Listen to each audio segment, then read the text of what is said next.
আলহামদুলিল্লাহ মাগরিবের নামাজ হয়ে গিয়েছে। আমরা মাগরিবের নামাজ পড়ে নিয়েছি। মাগরিবের আগে যেমন সবাই এখানে এসেছিলাম, প্রতিবাদ সভায় আমরা যেমনইভাবে জমায়েত হয়েছিলাম, আবারও আমরা স্মরণ করিয়ে দিয়ে আহ্বান করছি হিলফুল ফুজুল সংগঠনের তরফ থেকে আজ জুবদিয়া বেনিপুর হসপিটাল মোড়ে কেন্দ্রীয় সরকারের প্রস্তাবিত ওয়াকাফ সংশোধনী আইন বাতিলের দাবিতে আজ প্রতিবাদ সভা। এই প্রতিবাদ সভা আমার আপনার মসজিদ, মাদ্রাসা, কবরস্থান, ঈদগাহ রক্ষার প্রতিবাদ সভা, যেটা বর্তমান জালিম সরকার আমাদের মুসলমানদের ওয়াকাফ সম্পত্তি মুসলমানদের থেকে ছিনিয়ে নিয়ে সরকারি আয়ত্তে নিতে যাচ্ছে। জালিম সরকার ওয়াকাফ সম্পত্তিকে সরকারি সম্পত্তি করার চেষ্টা চালাচ্ছে। তারা আমাদের মুসলমানদের অস্তিত্ব বিলীন করার চেষ্টা করছে।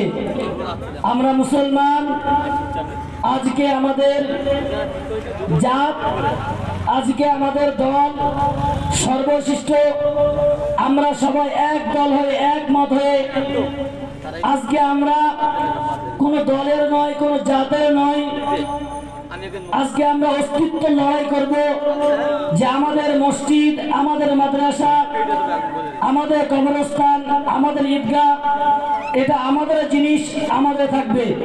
সেই রক্ষার প্রতিবাদ যেটা আমাদের বাপ দাদা, আমাদের পূর্বপুরুষরা তারা আমাদের জন্য দিয়ে গিয়েছেন। বর্তমান জালিম সরকার সেটাকে আমাদের থেকে হস্তান্তর করার চেষ্টা চালাচ্ছে। এইটা আমরা মানছি না, মানব না, এই দাবি নিয়ে আজকে আমাদের প্রতিবাদ সভা। এজন্য এলাকার প্রত্যেকের কাছে যাদেরকে আওয়াজ যাচ্ছে, আমরা প্রত্যেকেই এই প্রতিবাদ জানাই। শুধুমাত্র প্রতিবাদ আজকে এখনই নয়, এই আইন যতক্ষণ না তুলবে আমরা ততক্ষণ পর্যন্ত আমাদের পদক্ষেপ চালিয়ে যাব।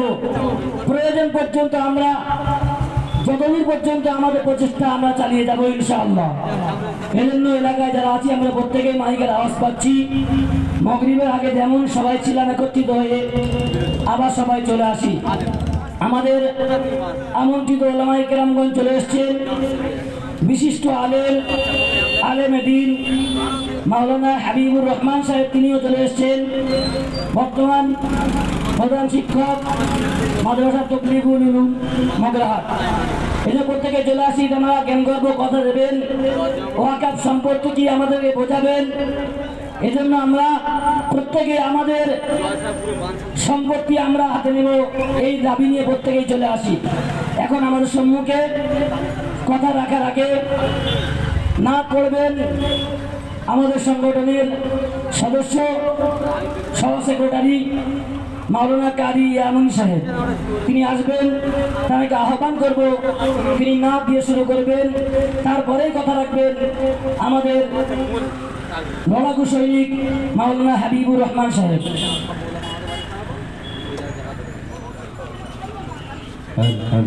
আসসালামু আলাইকুম। বিরতির পরে আবার আমাদের প্রতিবাদী সভা শুরু হচ্ছে। ভাই, মসজিদ মাদ্রাসা প্রেমী, কবরস্থান প্রেমী, মার্কাজ প্রেমী, খানকা প্রেমী মানুষ যারা আমরা জুবদিয়া জমিনে আছি, মাইকের আওয়াজ যারা আমরা শুনছি, অল্প সময়ের জন্য হলেও আজকের আমাদের এই সভায় অংশগ্রহণ করে আমাদের এই সভাটা সাফল্য মণ্ডিত করবেন এই আশা আমরা আমাদের সঙ্গে তরফ থেকে করছি।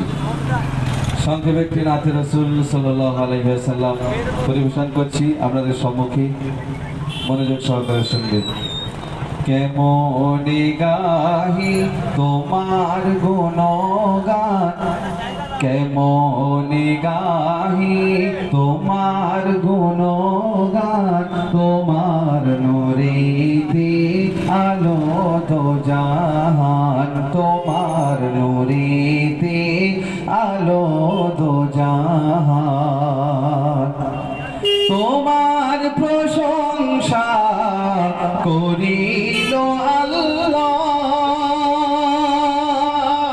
ডাকিল তোমায় ইয়া হাবিবাল্লাহ,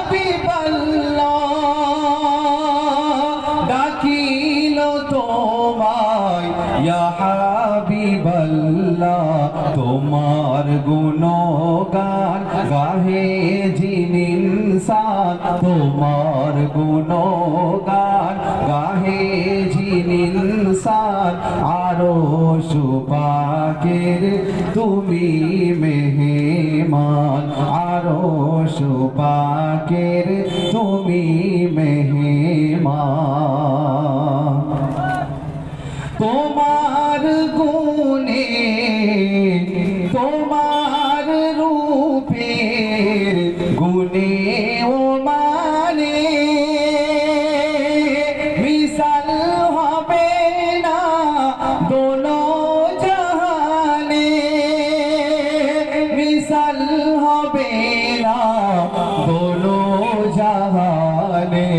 তোমার ব্যবহার ছিল যে মহান, তোমার ব্যবহার ছিল যে মহান। কাফির মুশরিক আনিত ঈমান, কেমনে গাহি তোমার গুণগান, তোমার নূরেতে আলো দো জাহান। তোমার আঙ্গুলের মৃদু ইশারায় আকাশের ওই চাঁদ দ্বিখণ্ডিত হয়, আকাশের ওই চাঁদ দ্বিখণ্ডিত হয়। কাকর পাথর করিল এলান, কাকর পাথর করিল এলান। তুমি তো সেরা নবী দো জাহান, কাকর পাথর করিল এলান। তুমি তো সেরা নবী দো জাহান। কেমনে গাহি তোমার গুণগান, তোমার নূরেতে আলো দো জাহান, তোমার নূরেতে আলো দো জাহান।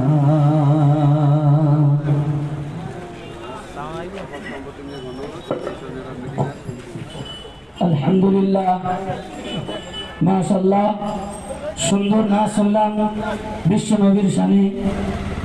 এখন আমাদের প্রতিবাদ সভা ওয়াকাফ সম্পত্তি নিয়ে কথা রাখবেন বিশিষ্ট আলেম, লড়াকু শ্রমিক জনাব হযরত মাওলানা হাবিবুর রহমান সাহেব, প্রধান শিক্ষক তবলিগুল মাদ্রাসা মগরাহাট।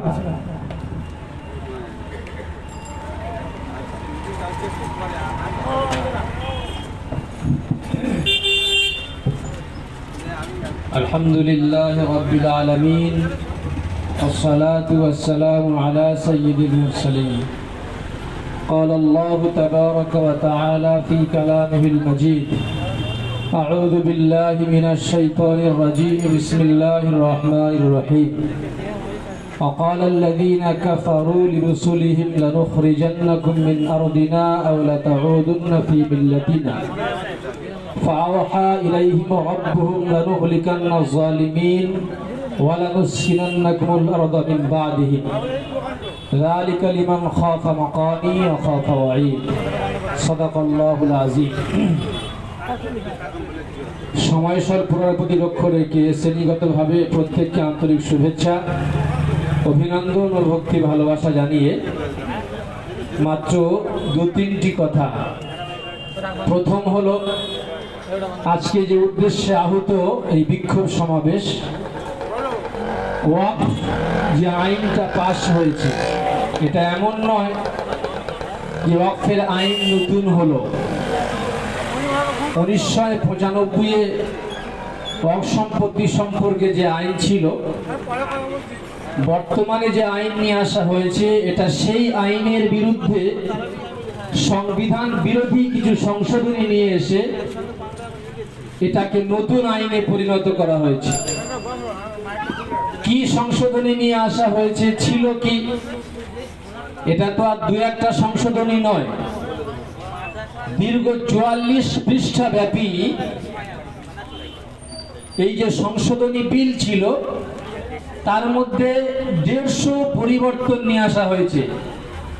এই 150 পরিবর্তনের মধ্যে উল্লেখযোগ্য যে 5টা পরিবর্তন, যেটা দ্বারা অত্যন্ত স্পষ্টভাবে বোঝা যায় যে সরকার যে আইন করেছে নতুন, এটা সম্পূর্ণ মুসলিম বিরোধী একটা আইন।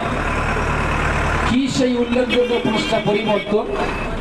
নাম্বার 1 হলো, ইতিপূর্বে ওয়াকফ সম্পত্তি যে আইন ছিল তাতে এটা ছিল যে ওয়াকফ বোর্ড এর যে সদস্য, প্রত্যেকটা সদস্য মুসলিম ছিল। বর্তমান পরিবর্তন নিয়ে এসে তার মধ্যে বলা হয়েছে যে ওয়াকফ বোর্ডের মধ্যে কমপক্ষে 2 জন অমুসলিম সদস্যকে রাখতে হবে। আমাদের মনে হচ্ছে 25 জনের যদি 2 জন অমুসলিম থাকে, অসুবিধা কোথায়?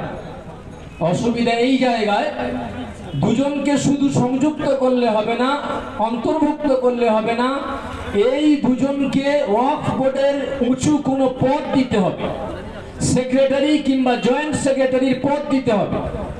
নাম্বার 2 যে সংশোধনী নিয়ে আসা হয়েছে পরিবর্তন, সেটা হলো, ইতিপূর্বে ওয়াকফ বোর্ড তাদের যে দায়িত্ব ওয়াকফ সম্পত্তি সংরক্ষণ করা, তার দেখভাল করা, সঠিক ক্ষেত্রে ব্যয় হচ্ছে কিনা এটা নজরদারি করা, এখানে যদি ওয়াকফ সম্পত্তির মালিকানা নিয়ে কোনো প্রশ্ন হয়, কোনো সমস্যা দেখা যায়, এই সমস্যা সমাধানের জন্য ওয়াকফ বোর্ডের ঊর্ধ্বে ছিল ওয়াকফ ট্রাইব্যুনাল, অর্থাৎ বিচারিক সংস্থা।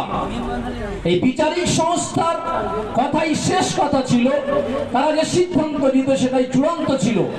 কিন্তু বর্তমান যে পরিবর্তন নিয়ে আসা হয়েছে, তাতে বলা হয়েছে যে ডিস্ট্রিক্ট কালেক্টর যিনি থাকবেন এবং তিনি হবেন সরকারের পক্ষ থেকে নিযুক্ত, তার কথা হবে শেষ কথা, ওয়াকফ ট্রাইব্যুনাল এদের সিদ্ধান্ত চূড়ান্ত নয়। তৃতীয় যে পরিবর্তন সেটা হলো, 1995 সালে ওয়াকফ আইনে ছিল যে ওয়াকফ সম্পত্তি প্রমাণিত হতে গেলে তার কয়েকটা পদ্ধতি আছে।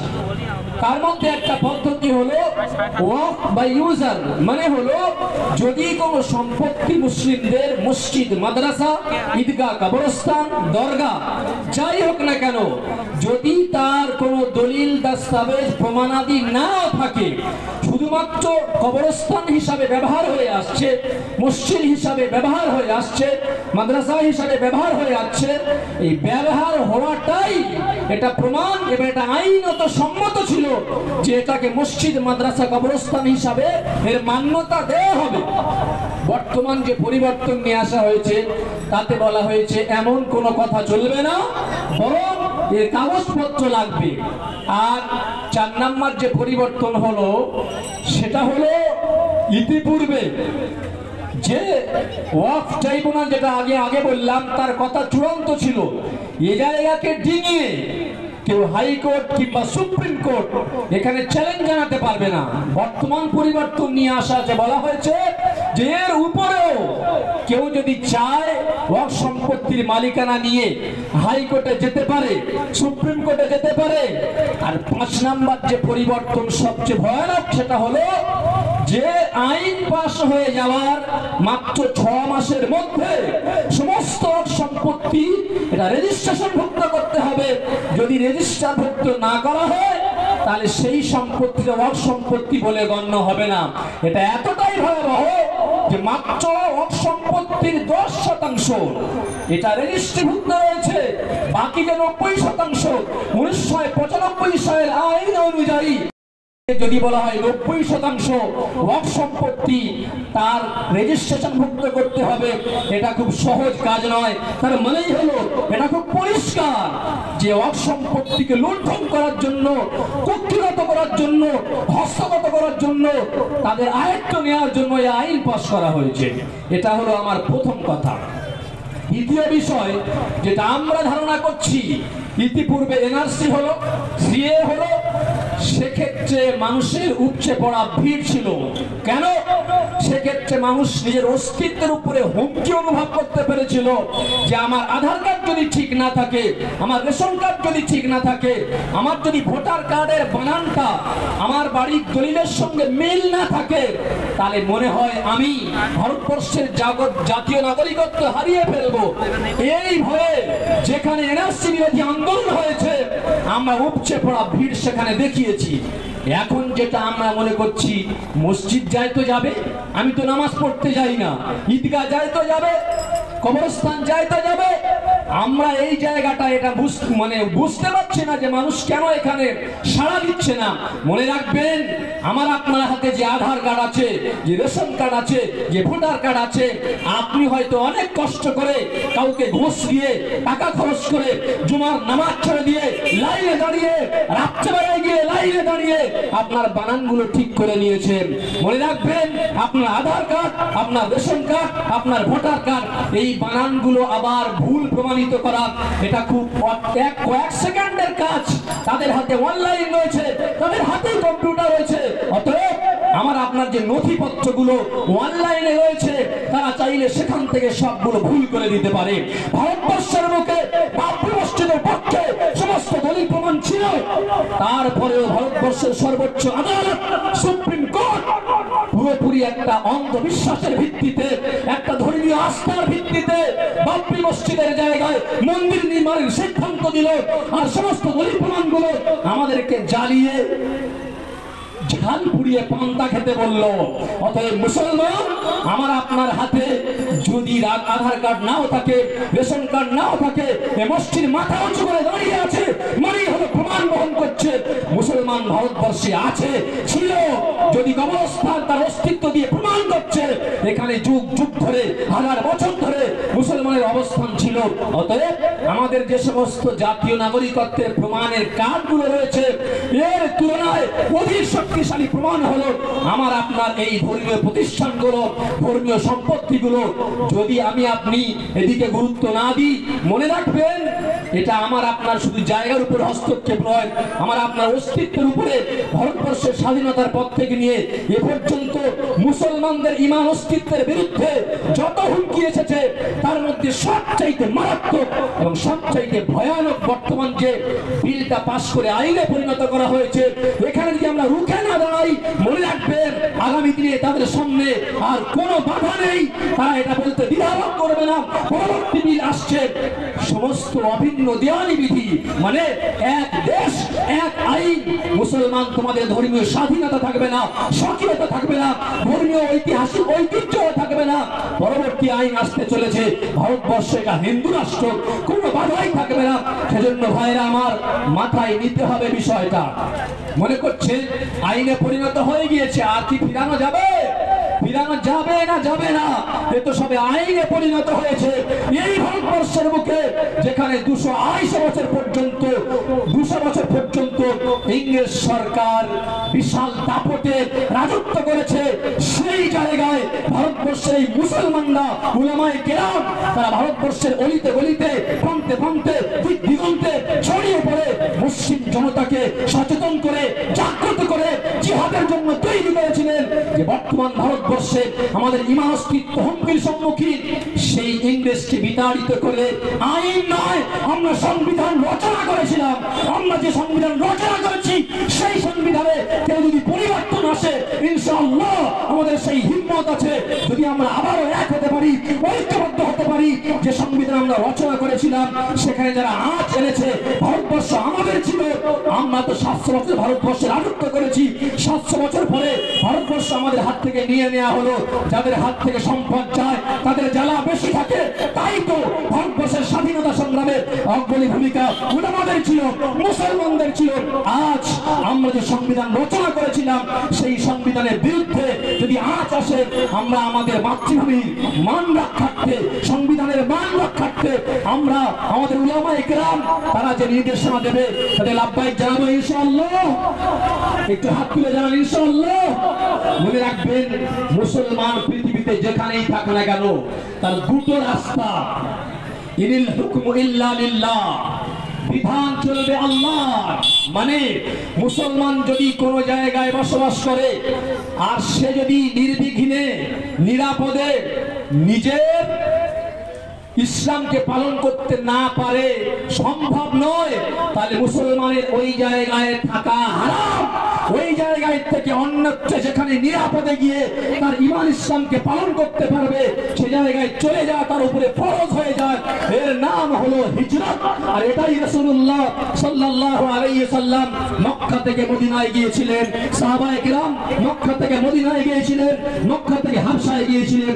দ্বিতীয় পথ, যদি মুসলমান তোমার ঈমানের উপরে আঘাত আসে, শক্তি সামর্থ্য যদি থাকে, তাহলে সংগ্রাম করে তোমার ইসলাম ঈমানকে টিকিয়ে রাখার জন্য জীবনের শেষ রক্তবিন্দু পর্যন্ত ত্যাগ দিতে হবে। অতএব মুসলমান যদি আমাদের ঈমানি চেতনা এখনো পর্যন্ত জাগ্রত থাকে, ঘুমিয়ে থাকলে চলবে না, নীরব দর্শকের ভূমিকা পালন করলেও চলবে না। আমাদেরকে মাথায় কাফন বেঁধে সংবিধান রক্ষার্থে, আমার ঈমান অস্তিত্ব রক্ষার্থে ঝাঁপিয়ে পড়তে হবে। আগামীকাল কলকাতায় যে আমাদের সমাবেশ ডাকা হয়েছে, আগামীতে 2-1 দিনের জন্য নয়, তারা এটা খুব জেনে ঠান্ডা ঘরে বসে ভালোভাবেই তারা জানে আমরা যে পদক্ষেপ নিচ্ছি এর বিরুদ্ধে সারা ভারতবর্ষ কেমন উত্তাল হতে পারে, মুসলমান কেমন প্রতিবাদ করতে পারে, এসব তারা জানে। তবে তারা এটাও জানে যে মুসলমান অত নির্ভর, এরা একদিন, 2 দিন, 1 সপ্তাহ, 2 সপ্তাহ সংগ্রাম করে আন্দোলন করে বসে যেতে পারে। কৃষি বিলের বিরুদ্ধে তারা নিজেদের পেটের ভাত বাঁচাতে গিয়ে যদি 1 বছর যাবত 800 মানুষ শহীদ হয়ে প্রমাণ করতে পারে, 500 আইনকে আবার ফিরে দিতে প্রত্যাহার করতে বাধ্য করতে পারে, আমরা পেটের দায়ে নয়, আমরা ঈমান অস্তিত্ব রক্ষার্থে, খোদার সম্পত্তি রাখতে আমাদের জীবনের শেষ রক্তবিন্দু পর্যন্ত ভেঙে দিতে হবে। পারবো ইনশাআল্লাহ। আল্লাহ পাক বিজ্ঞান করে নারে তাকবীর, নারে তাকবীর, নারে তাকবীর, আল্লাহু আকবার। ওয়াকাফ সংশোধনী আইন মানছি না, মানবো না, মানবো না, মানবো না। ওয়াকাফ সংশোধনী আইন মানছি না, মানবো না, আমাদের সংগ্রাম চলছে, আমাদের সংগ্রাম চলছে, মুসলমানের সংগ্রাম চলছে, ঈমানের সংগ্রাম চলছে, মসজিদ মাদ্রাসা দাবির সংগ্রাম চলছে। নারে তাকবীর, নারে তাকবীর, হিন্দু বুঝি সংগঠন জিন্দাবাদ। ঠিক আছে ভাই, আমার অন্য এক জায়গায় মূল প্রোগ্রাম আছে, এখানে রাস্তায় আটকে গেছি, এজন্য সবাইকে শুভেচ্ছা জানিয়ে বেশি আমি আর সময় দিতে পারছি না। সকলের কাছে দোয়া আছে, এখানে ইতি টানলাম। আসসালামু আলাইকুম ওয়া রাহমাতুল্লাহি ওয়া বারাকাতুহু।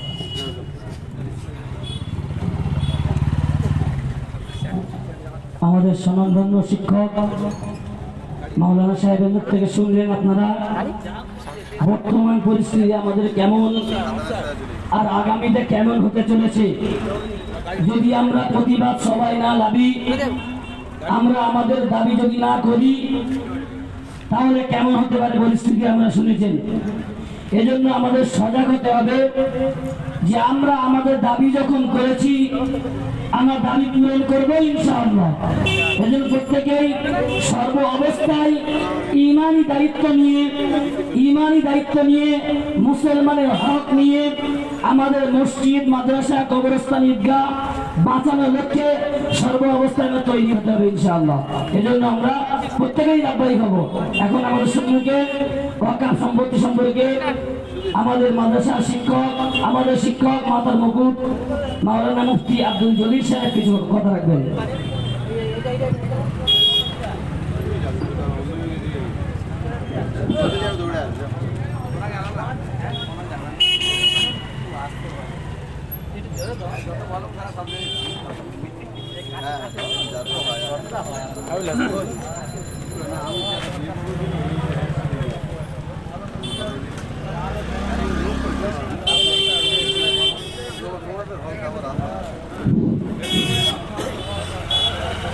আসসালামু আলাইকুম।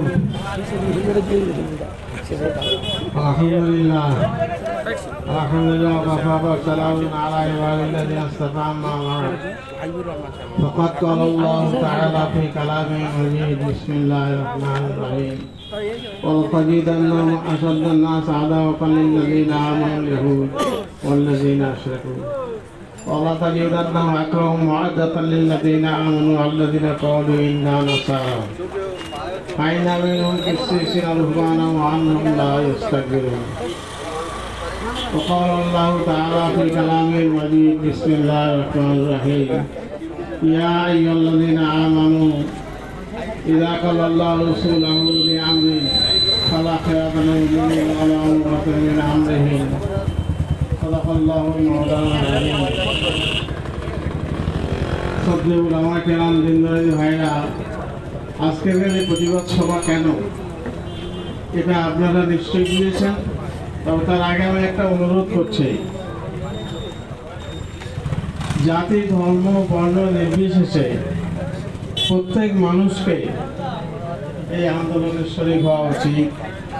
এটা সে মুসলমানদের ওয়াকফ আইনের বিরুদ্ধে আন্দোলন নয়, এই আন্দোলনটা সংবিধান বিকৃতির বিরুদ্ধে আন্দোলন।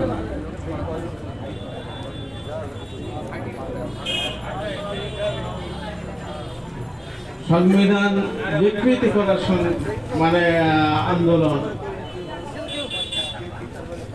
আপনারা জানেন, খবর রাখেন, আপনাদের সামনে আর বেশি বয়ান করার মনে হয় দরকার নেই, তবে আপনাদের স্মরণ করার জন্য বলছি। 1947 সালে দেশ স্বাধীন হওয়ার পরে যে সংবিধান রচনা হয়েছিল, সেই সংবিধান যারা রচনা করেছিলেন তাদের মধ্যে হিন্দু ছিল, মুসলিম ছিল, এবং সেই সংবিধানের উপর আজ ভারতবর্ষ চলছিল। আজ থেকে 11-12 বছর আগে কেন্দ্রের শাসক পরিবর্তন হয়। কেন্দ্রের শাসক পরিবর্তন হলো, এলো বিজেপি সরকার। প্রথম এবং দ্বিতীয় টার্মে বিজেপি তো পূর্ণ সংখ্যাগরিষ্ঠ নিয়ে এসেছিল, কিন্তু এই 24-এর ইলেকশনে বিজেপি পূর্ণ সংখ্যাগরিষ্ঠতা পায়নি। এর দুটো মজবুত পা হচ্ছে কি নীতিশ কুমার আর মানে বিহারে আর চন্দ্রবাবু নাইডু।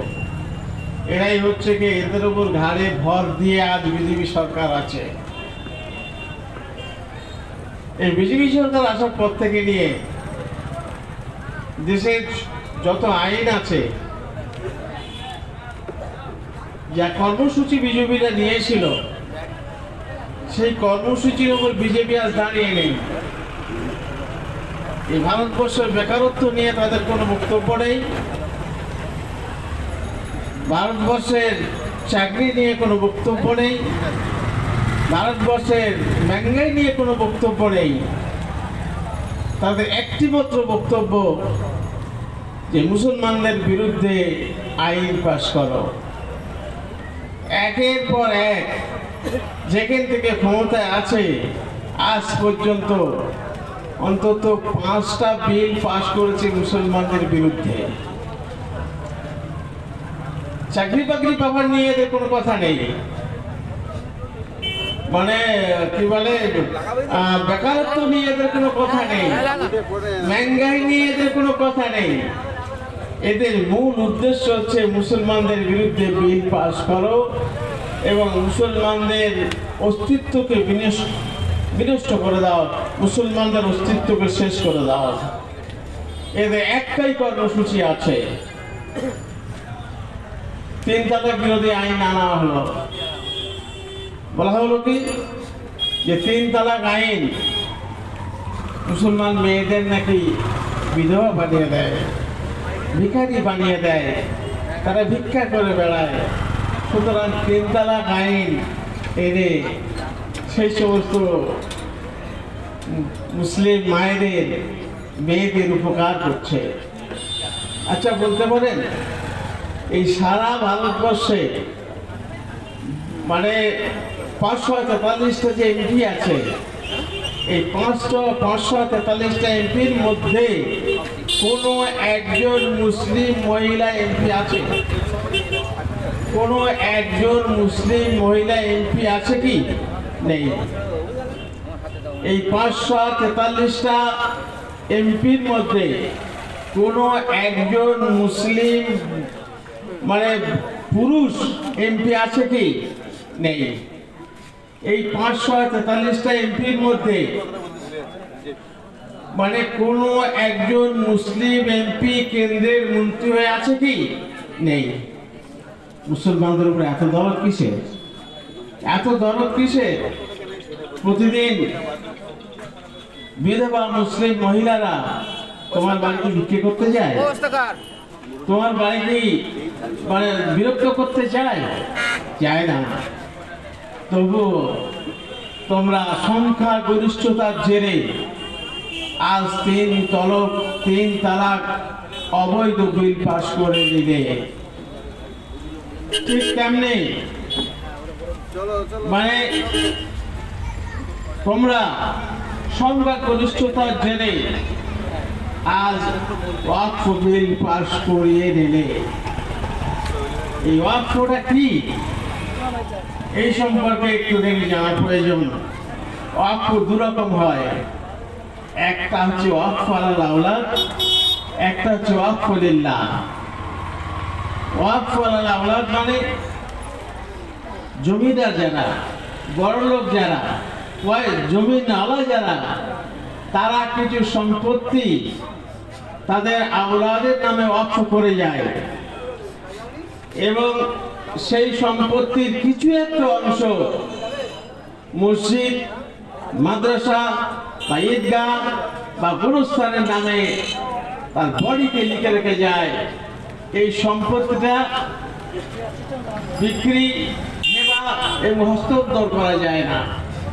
এটা আওলাদরা খায়, আওলাদরা ব্যবহার করে এবং যত টাকা বডিতে বলা আছে তত টাকাই তারা ব্যয় করে মসজিদ, মাদ্রাসা বা এই ধরনের ইসলামিক কোনো জায়গায় ব্যবহার করে। এখন আইনে এই আইনের উপর, এই সম্পত্তির উপর আইন নাকি ওয়াকফ লিল্লাহর উপর আইন? ওয়াকফ আলাল আওলাদ এমন একটা ওয়াকফ, এর উপর কোনো আইন তোমাদের খাটবে না। এবার হইল ওয়াকফ লিল্লাহ, যে সম্পত্তি স্রেফ আল্লাহর উদ্দেশ্যে ওয়াকফ করা হয়েছে, যে সম্পত্তির উপর পাবলিকের কোনো অধিকার নেই, ওয়াকফের কোনো অধিকার নেই, যে সম্পত্তি সম্পূর্ণ আল্লাহর রাস্তায় ব্যয় করা হবে তাকে বলা হয় ওয়াকফ লিল্লাহ। যে সমস্ত সম্পত্তিগুলো আজকের মসজিদ, মাদ্রাসা, ঈদগাহ বা কবরস্থানের নামে ওয়াকফ করা আছে এগুলো হচ্ছে ওয়াকফ লিল্লাহ। আজ তোমার আইন হচ্ছে কি এই ওয়াকফের বিরুদ্ধে, তোমার আইন হচ্ছে এই ওয়াকফের বিরুদ্ধে। একটু আগে আমরা শুনেছি যে ওয়াকফ আইনের যে 5টা ধারা ইসলাম বিরুদ্ধে আনা হয়েছে, সেই 5টা ধারা কি? একটা হচ্ছে কি এর মানে ওয়াকফ বোর্ড যে ছিল, এই ওয়াকফ বোর্ডের কার্যকারিতাকে একেবারে সমাপ্ত করে দেওয়া হলো। এই ওয়াকফ বোর্ডের যে বোর্ডটাকে স্বাধীনতার আগে থেকে একটা মানে স্বাধীন একটা মানে সংগঠন ছিল, যে সংগঠনের উপর হস্তক্ষেপ করার অধিকার কোনো সরকারের ছিল না। তো আজ সেই সাম্রাজ্যটাকে বিলীন করে দেওয়া হলো এবং তার মধ্যে আনা হলো দুজনে হিন্দু, দুজন অমুসলিম সদস্য রাখতে হবে। যে অমুসলিম সদস্যরা তাদের কথা শেষ কথা হিসেবে গণ্য করা হবে। আজ বলুন, আপনার মসজিদের যে কমিটি আছে, সেই কমিটির মধ্যে কোনো বিজেপি যদি ঢোকে, সেই কমিটির মধ্যে কোনো বিজেপি সদস্য যদি ঢোকে, তাহলে তুমি যদি বলো যে মসজিদটাকে বাড়াবো, তারা মেনে নেবে? তুমি যদি বলো মসজিদটাকে রিপেয়ার করবো, তারা কি মেনে নেবে? যদি মানে কবরস্থান কমিটির মধ্যে যদি দুজন মানে মুসলিম বিরোধী সংগঠনের মানুষ দুজন যদি ঢোকে, আপনার বাড়িতে যদি একটা মাইয়েত হয়ে যায়, আপনি কবর নিয়ে ব্যস্ত থাকবেন, আপনাকে আগে অনুমতি আনতে হবে ওই বিজেপির কাছ থেকে যে ওখানে আমি কবর দিতে পারবো কিনা। সেই বিজেপি যদি লিখে দেয় হ্যাঁ পারবেন, তবে আপনি কবর দিতে পারবেন, আর নচেত আপনার ওই লাশ বহন করে বেড়াতে হবে। যে আমরা গোয়ায় দেখেছি, এই কয়েক মাস আগে গোয়ায় একজন মানুষের মৃত্যু হয়ে যাওয়ার পরে তার কবরস্থানে দাফন হতে পারেনি, দিতে দেয়নি, এবং সেই কেস সুপ্রিম কোর্ট পর্যন্ত গেল। সুপ্রিম কোর্টের ফয়সালার পরে তারপর সেই লাশ দাফন হলো, অন্তত 2 মাস সময় দিয়েছে। তো ভাই, আজকে যদি ওয়াকফ আইন যদি পাস মানে লাগু হয়, তাহলে সব থেকে বিপদে পড়বে এই মুসলমান, এই গরিব গোবরা মুসলমান, যাদের মানে দফন করার জায়গা নেই, যাদের দাফন করার মানে কোনো জায়গা নেই, তারা আজ বিপদে পড়ে যাবে। তো ভাই, কথা হচ্ছে কাল আমি এক জায়গায় শুনছিলাম যে সব থেকে বেশি সম্পদ 7 লক্ষ একর সম্পত্তি ভারতবর্ষ অকপ আছে, যা নথিভুক্ত আছে। যে সমস্ত আইন মানে সম্পত্তি ওয়াকফ করা হয়েছে, ওয়াকফ নথিভুক্ত করা হয়নি, 6 মাসের মধ্যে যদি নথিভুক্ত না করা হয়, তাহলে সেই সম্পত্তিটা সরকারি সম্পত্তি হিসেবে গণ্য করা হবে। চিন্তা করুন, আজ লক্ষ লক্ষ সম্পত্তি এরকম আছে যেগুলো আজ ওয়াকফ বোর্ডে নথিভুক্ত হয়ে নেই। তাহলে সেই সমস্ত সম্পত্তিগুলো সরকার সব কবজা করে নেবে, সরকারি সম্পত্তি হিসেবে গণ্য হয়ে যাবে, আর বিপদে পড়ে যাব আমি এবং আপনি, গরিব গোবরা মুসলমান। আপনারা বলছেন ও মানে বিজেপি যুক্তি দেখাচ্ছে যে ওয়াকফ সম্পত্তির উপর মানে গরিব মুসলমানদের কোনো ভাগ দেওয়া হয় না, গরিব মুসলমানের কোনো অংশ পায় না, গরিব মুসলমানদের উপর দরদ এত বড় ফেটে পড়লো বিজেপি সরকারের, যে সরকার মানে বিরুদ্ধে আইন আনতে বাধ্য হলো। আমি ওই সরকারকে বলি, আপনারা বলুন, আপনারা কটা গরিব মুসলমানকে তো মানে উপকার করেছেন? শত শত মুসলমান যুবককে রাস্তায় ফেলে মেরে ফেলেছেন। আপনার মতো প্রধানমন্ত্রী এমন নিশ্চুপ ছিল, এমন মৌন ছিল, তার বিরুদ্ধে একটা কথা বলেননি, তার বিরুদ্ধে একটাও কথা বলেননি। তো তাহলে এত গরিবের উপর দরদ কেন পড়লো তোমার? এত গরিবের উপর দরদ কেন এলো, কিভাবে এলো? তো ভাই, কথা হচ্ছে আজ এই ওয়াকফের বিরুদ্ধে যে একটা স্বায়ত্ত শাসন সংস্থাকে আজকে লোপাট করে দিতে চলেছে, এবং এই লক্ষ লক্ষ একর সম্পত্তিকে আজ সরকারি সম্পত্তি হিসেবে মানে অধিকার করতে চলেছে, তার বিরুদ্ধে যদি মুসলমান গর্জে যদি না ওঠে, তার বিরুদ্ধে মুসলমান যদি এক না হয়, তার বিরুদ্ধে যদি মুসলমান যদি এগিয়ে যদি না আসে, আর এই আইন যদি কার্যকরী হয়, দেখবেন আগামী দিনে ইউনিফর্ম সিভিল কোড আনতে কোনো বাধা থাকবে না, কোনো বাধা থাকবে না। ইউনিফর্ম সিভিল কোড আজ থেকে অন্তত 20 বছর আগে যখন মানে বাজপেয়ী যখন শাসক ছিল, বাজপেয়ী যখন প্রধানমন্ত্রী ছিল, সেই সময় আওয়াজ উঠেছিল ইউনিফর্ম সিভিল কোড ভারতবর্ষের জন্য এক আইন, সমগ্র ভারতবর্ষের জন্য এক আইন।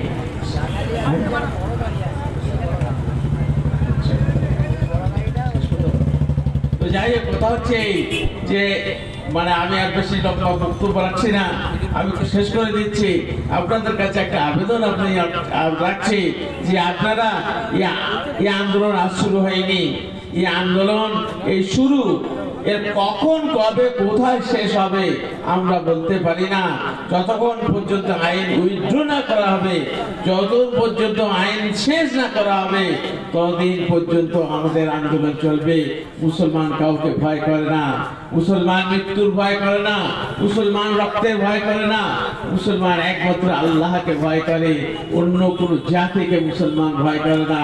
সেই জন্যে দল মত নির্বিশেষে আপনি যে কোনো দলের হতে পারেন, কিন্তু মুসলমানের এই আইন রক্ষার স্বার্থে, রক্ষার্থের জন্য আপনারা আসুন এবং এই আন্দোলনকে জোরদার করুন। আপনার আওয়াজ দিল্লি পর্যন্ত পৌঁছে দিন, আপনার আওয়াজ ও গুন্ডা টেকলো অমিত শাহ পর্যন্ত পৌঁছে দিন, যে আজকে ভারতবর্ষের মুসলমানদের ভারতের নাগরিকই হবে না, ভারতবর্ষের মুসলমানদের ভারতের নাগরিক হবে না।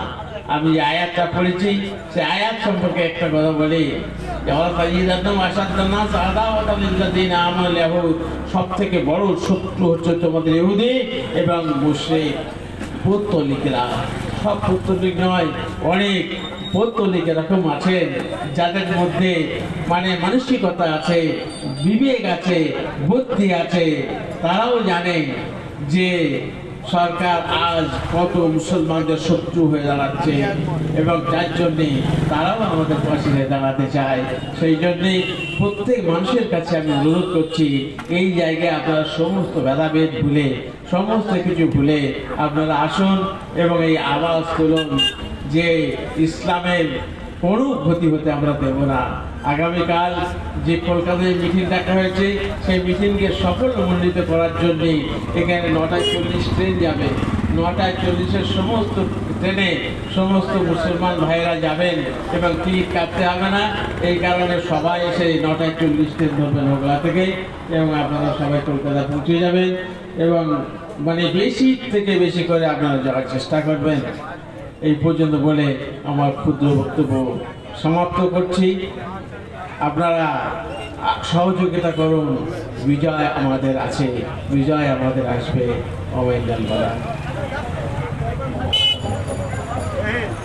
এই লোকটা খুব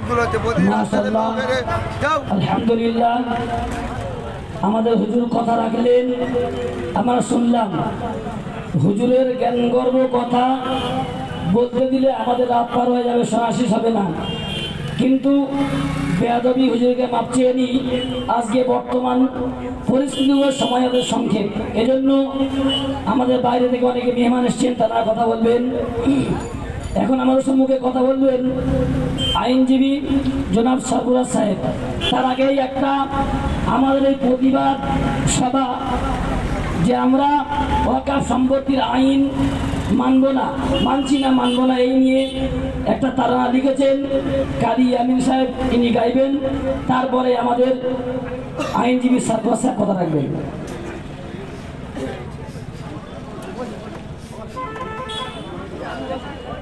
এখন আমাদের সম্মুখে এই ওয়াকফ সম্পত্তির যে আইন পাস করে, যেটা মানছি না, মানব না, সেটা নিয়ে একটা তারানা লিখেছেন কারি আমিন সাহেব, তিনি গাইবেন। আলহামদুলিল্লাহ, অনেক শ্রোতা এসছে বা অনেক দিনদারী ইসলাম প্রেমী মানুষ আজকের আমাদের এই সভাতে এসছে। অল্প সময়ের কারণে ছোট্ট একটি তারানা আপনাদের সম্মুখে উপস্থাপন করছি, আপনারা মনোযোগ সহকারে শুনবেন। মানছি না মানবো না, মানছি না মানবো না বেআইনি ঘোষণা, মানছি না মানবো না বেআইনি ঘোষণা।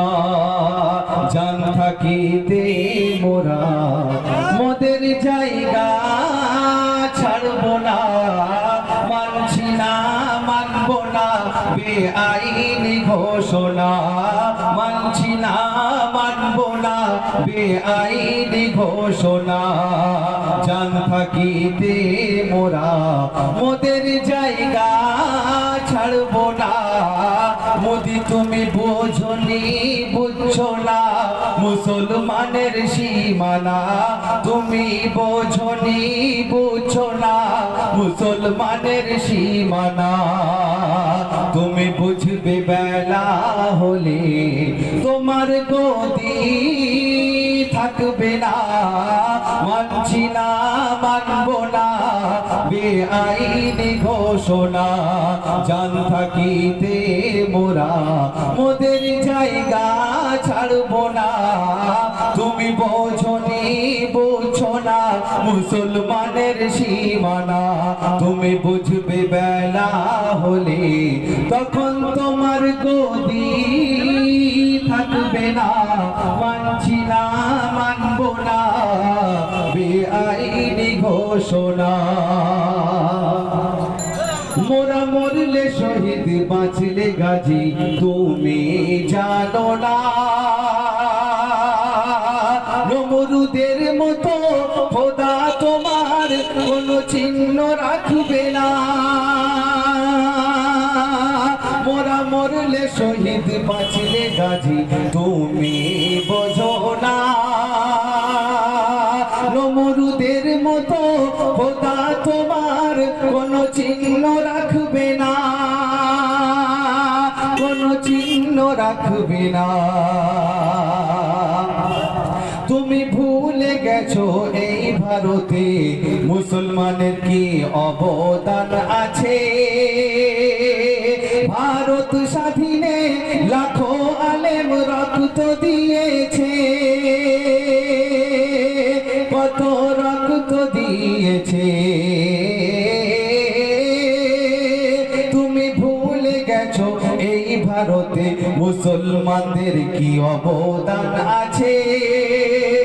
ভারত স্বাধীনে লাখো আলেম রক্ত দিয়েছে, কত রক্ত দিয়েছে। ব্রিটিশকে তাড়াতে, ব্রিটিশকে তাড়াতে যারা দিয়েছে বুক পেতে, ব্রিটিশকে তাড়াতে যারা দিয়েছে বুক পেতে, তারা পারবে আজও তোমার কাড়তে গদিখানা। মানছি না মানবো না বেআইনি ঘোষণা, মানছি না মানবো না বেআইনি ঘোষণা। জান থাকিতে মোরা মোদের জায়গা ছাড়বো না, তুমি বোঝনি বুঝছো না মুসলমানের সীমানা। তুমি বুঝবে বেলা হলে তোমার গদি থাকবে না, মানছি না মানবো না বেআইনি ঘোষণা। মোরা মরলে শহীদ বাঁচলে গাজী তুমি জানো না, মোরা মরলে শহীদ বাঁচলে গাজী তুমি জানো না। নমরুদের মতো খোদা তোমার কোনো চিহ্ন রাখবে না, মানছি না মানবো না বেআইনি ঘোষণা। জান থাকিতে মোদের মোরা জায়গা ছাড়বো না, মানছি না মানবো না বেআইনি ঘোষণা। নারায়ে তাকবীর, আল্লাহু আকবার, নারায়ে তাকবীর। আল্লাহু আকবার। মানছি না মানব মানবো না, মানছি না, মানবো না, ওয়াকাফ সংশোধনী আইন মানছি না, মানবো না, মানছি না, মানবো না। পশ্চিম মাদ্রাসা আমাদের ওয়াকাফ আমরা সম্পত্তি আমাদের বজায় রাখতে চাই, রাখছি, রাখবো, রাখছি, রাখবো। নারে তাকবীর, আল্লাহু আকবার, নারে তাকবীর, আল্লাহু আকবার। আমাদের সংগ্রাম চলছে, চলবে, আমাদের সংগ্রাম চলছে, চলবে। নারে তাকবীর, আল্লাহু আকবার, হিন্দু গুরু সংগঠন জিন্দাবাদ, নারে তাকবীর। আল্লাহু আকবার। মাশাআল্লাহ, আপনারা শুনলেন তারা না বর্তমান পরিস্থিতির উপরে সরকার যেটা করতে চাচ্ছেন তা আমরা প্রত্যেকটা ভাবে আমরা বুঝতে পারছি, সেই সম্পর্কে তারা না গাইলেন। এখন আমার সম্মুখে কথা রাখবেন আইনজীবী জনাব সরফরাজ সাহেব।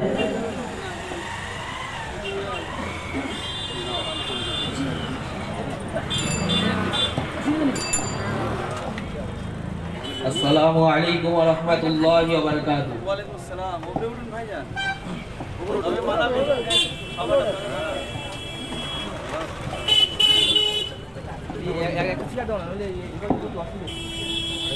উল্টে যাবে দেখো। রাতে ভর্তি যাবে কি?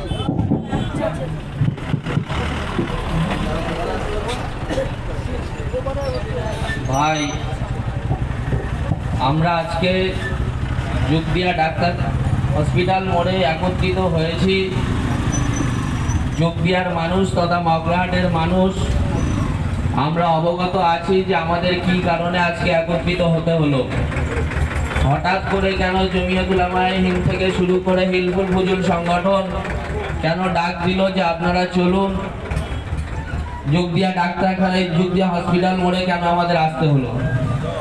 তার আসার কারণটা আমাদের প্রায় সকলে কিছু না কিছু অবগত হয়েছি, পূর্ণাঙ্গভাবে অবগত না হলেও অল্প স্বল্প আমরা সকলেই জানি। তো আমাদের আসার কারণ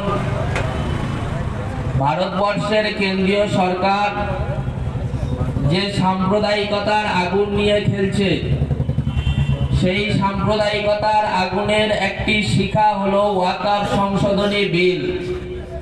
সেই ওয়াকাফ সংশোধনী বিল সম্পর্কে বলতে গেলে আমাদের প্রথম জানতে হবে যে ওয়াকাফ জিনিসটা কি, ওয়াকাফ কাকে বলে, ওয়াকাফ কি খায় না মাখে না মাথায় দেয় না কি করে। ওয়াকাফ জিনিসটা হলো আমাদের পূর্বপুরুষরা, আমাদের দানবীর পূর্বপুরুষরা তাদের পরবর্তী প্রজন্মের উন্নতি সাধনের জন্য, কল্যাণময় জীবনযাপন করার জন্য, তাদের পরবর্তী প্রজন্ম যেন কোনো অসুবিধার সম্মুখীন না হয়, ধর্ম পালন করতে গিয়ে বা তাদের শিক্ষা দীক্ষা করতে গিয়ে কোনো সমস্যার সম্মুখীন যাতে না হয়, তার জন্য তারা মৃত্যুর আগে আল্লাহর নামে বহু সম্পত্তি দান করে গিয়েছে, সেগুলো ওয়াকাফ সম্পত্তি। সেই ওয়াকাফ সম্পত্তি কি কি আছে? সেই ওয়াকাফ সম্পত্তির ভিতরে মসজিদ মাদ্রাসা থেকে শুরু করে ঈদগাহ, কবরস্থান, দরগা, বিভিন্ন মাজার থেকে শুরু করে আরো অনেক কিছু ওয়াকাফ সম্পত্তির অন্তর্গত আছে।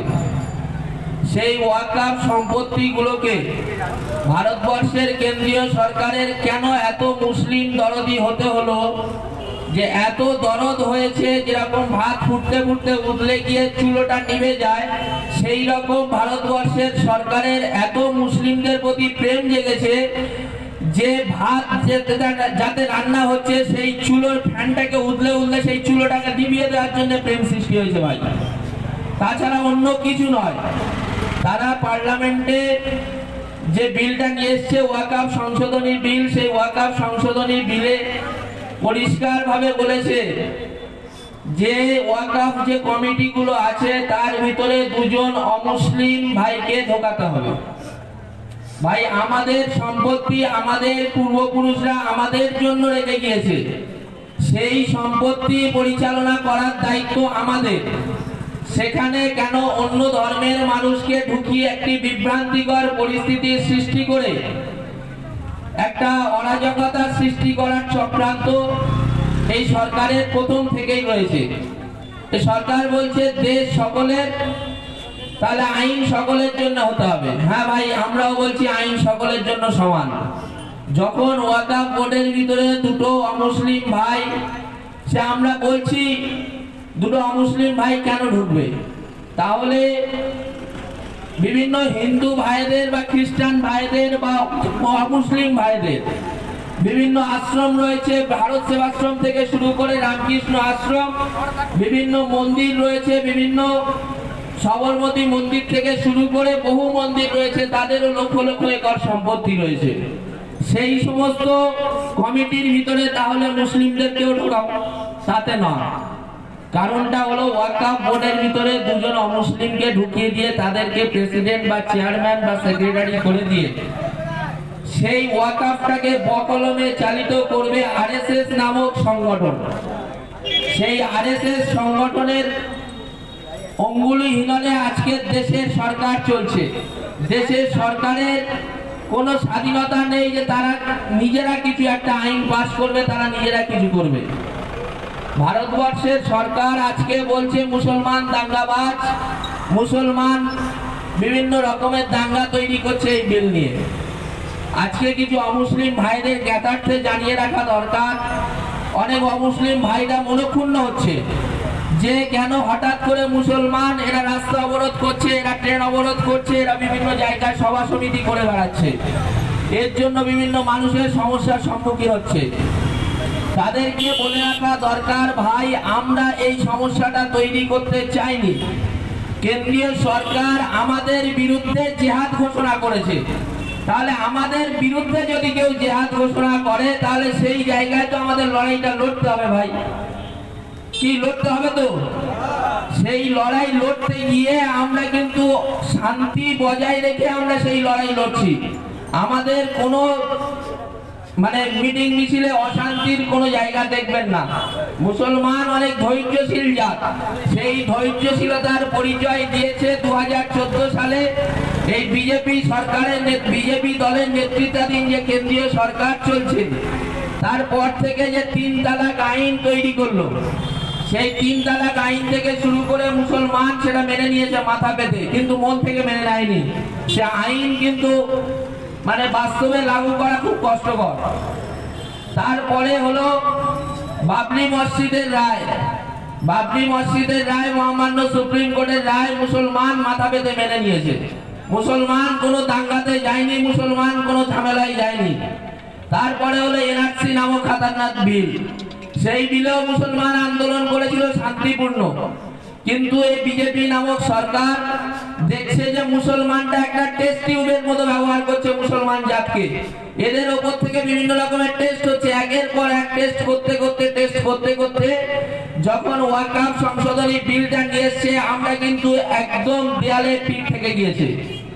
আমাদের মুসলমানের ইমানের প্রথম যে ইমানের পরে আমাদের নামাজ যে আমাদের উপরে ফরজ করা হয়েছে, সেটা মসজিদে গিয়ে আমরা পড়তে পারবো কিনা তার আন্দোলন হচ্ছে ওয়াকফ সংশোধনী বিলের বিরুদ্ধে। তার জন্য আন্দোলন আমাদের করতে হবে। আমার বাপ দাদারা যে কবরস্থানে শুয়ে আছে, আমরা যে কবরস্থানে মৃত্যুর পরে গিয়ে শোবো, সেই কবরস্থানে আমরা শুতে পারবো কিনা তার জন্য আমাদের লড়াই। আমরা যে ঈদগাহতে আমরা ঈদ পালন করি, সেই ঈদগাহতে আমাদের আগামী দিনে ঈদের নামাজ হবে কিনা, সেই ঈদের নামাজটা প্রশ্ন চিহ্নের মুখে, সেই প্রশ্ন চিহ্নের উত্তরটা খোঁজার জন্য আমাদের লড়াই।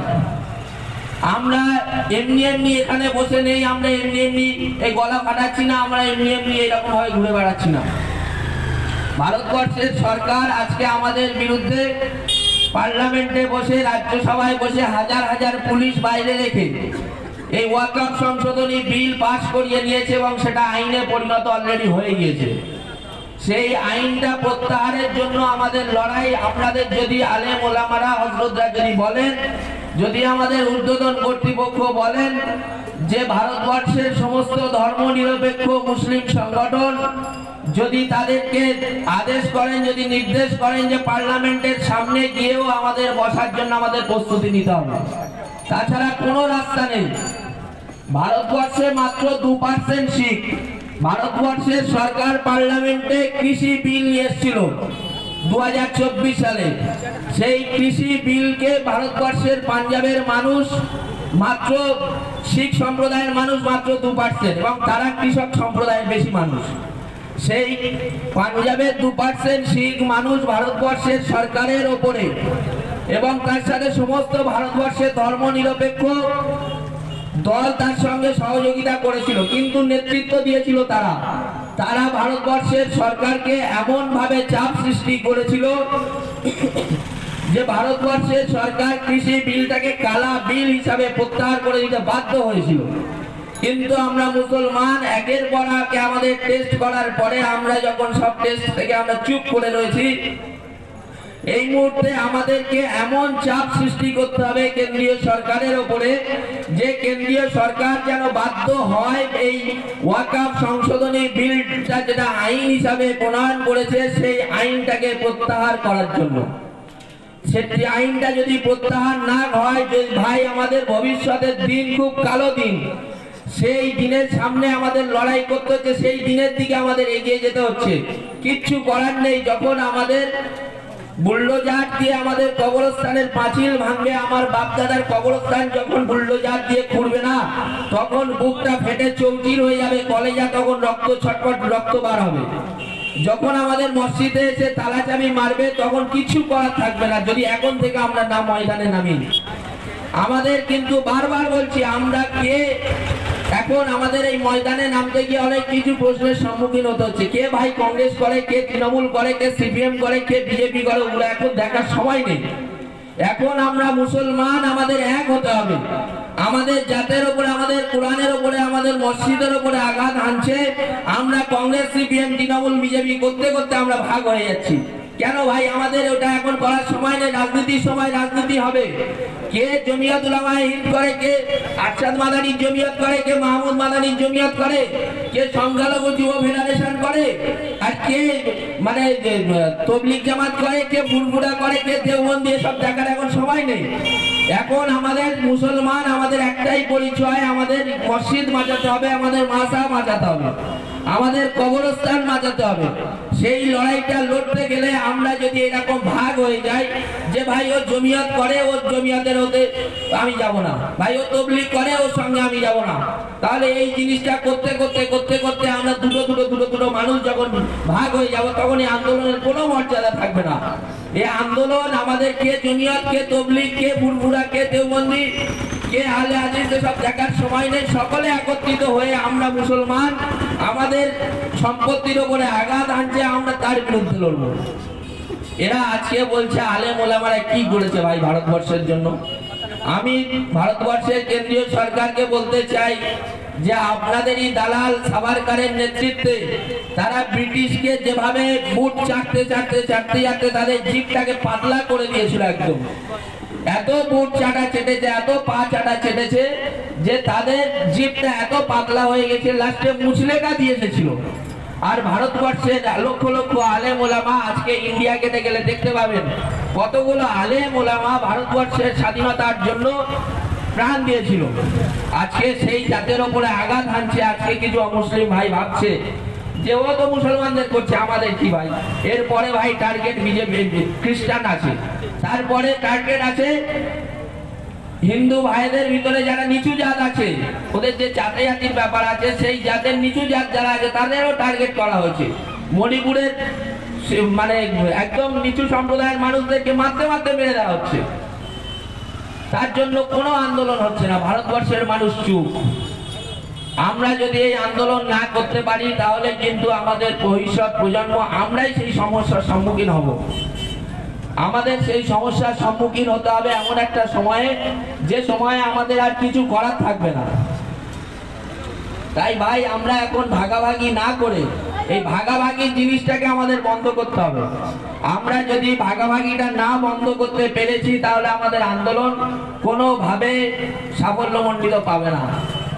2% শিখ যদি তাদের আইনটা প্রণয়ন না করতে দেয়, আমরা ভাই 18% মুসলমান কেন পারবো না? এটাই তো আমাদের সবচেয়ে বড় দুঃখের কথা। সবচেয়ে বড় দুঃখের কথা আমাদের এটাই জমিয়তের একটা সভায় একজন পুরানো দিনের একটা কথা বলছি, মাওলানা সিদ্দিকুল্লাহ চৌধুরী সাহেব বলছিলেন যে একজন বলছে যে মাওলানা আব্দুল হক সাহেব রহমাতুল্লাহ আলাইহি জমিয়ত উলামায়ে হিন্দের সভাপতিও থাকবেন, ফের তবলিগ জামাতের আমির থাকবেন, ফের আমিরে শরিয়ত থাকবেন, এটা কিভাবে হয়? তখন তিনি উত্তর দিয়েছিলেন যে মাওলানা আব্দুল হক সাহেব রহমাতুল্লাহ আলাইহির জন্য ওগুলো ছাড় আছে। আপনাদের মাওলানা মশিউর রহমান সাহেব বলুন, হুজুরের এনাদের যে আখলাক, এনাদের যে চরিত্র, তাদের বিরুদ্ধে কেউ কোনোদিন আঙুল তুলতে পারেনি। আজকে আমাদের এই আলেম ওলামাদের ভিতরে ভাগ হতে হতে হতে হতে তারপরে আমাদের মুসলিম জাত ভাগ হতে হতে হতে হতে এমন একটা জায়গায় গিয়ে দাঁড়িয়েছে যে আমাদের মানে কেউ যদি গুলি করে দেয় আমরা গুলিটা খেয়ে নেবো, খেয়ে দিয়ে বলবো ঠিক আছে ভাই তুমি মেরেছিস, ঠিক আছে। কিন্তু আমাদের প্রতিবাদটা যদি আমরা না করতে পারি তাহলে কিন্তু আমাদের ভবিষ্যৎ প্রজন্ম কোথায়, আমরা মারা গেলে কোথায় গিয়ে মাটি দেবে সেটাও প্রশ্ন চিহ্নের মুখে দাঁড়িয়ে থাকবে। অতএব আমরা বলছি কেউ কোনো ভাগাভাগিতে না গিয়ে যে সংগঠন ডাকবে, যখন ডাকবে আমাদের তখনই লাভবাহিক হতে হবে। সেজন্য আগামী কাল সকাল 10টা থেকে ওখানে রামলীলার মৌলালী ময়দানে মিটিং আছে। তো এখান থেকে 9:40-এ ট্রেন ঠিক করা হয়েছে মাশাআল্লাহ। আপনারা সকলে সেই সবাই যোগদান করুন দলে দলে, না হলে আমাদের জন্য এরা ভাবছে হয়তো ও যাচ্ছে আমি গিয়ে কি করবো। আরে ভাই এই করতে করতে তো আমরা শেষ হয়ে যাচ্ছি। ও যাচ্ছে আমি আর যেতে হবে না, ঠিক আছে আমার ছেলে যাচ্ছে আমি গিয়ে কি করবো। প্রত্যেকটা বাড়ি থেকে অন্তত 2 জন করে বার হই ভাই। 2 জন করে যদি না বার হতে পেরেছি তাহলে আমরা মানে কিরকম মুসলমান হলাম? আমাদের ইমানের ওপরে আঘাত আনবে, আমাদের মসজিদের ওপরে আঘাত আনবে, আমাদের মাদ্রাসার ওপরে আঘাত আনবে। আমরা সেই মুসলমান সেটাকে সহ্য করে নেব না ভাই, আর সহ্যের কোনো জায়গা নেই। আমরা শান্তিপূর্ণভাবে আন্দোলন করব। আমাদের শান্তিপূর্ণ লড়াই কতদিন চলবে আমরা সেটা এখনো নির্দিষ্ট করতে পারছি না। আমরা কেন্দ্রীয় সরকারকে হুঁশিয়ারি দিয়ে দিতে চাই যে যতদিন না তুমি এই কালা আইন প্রত্যাহার করবে আমাদের আন্দোলন ততদিন চলবে। আমাদের শান্তিপূর্ণ আন্দোলন, আমাদের কোনো অশান্তির কথা থাকবে না সেখানে।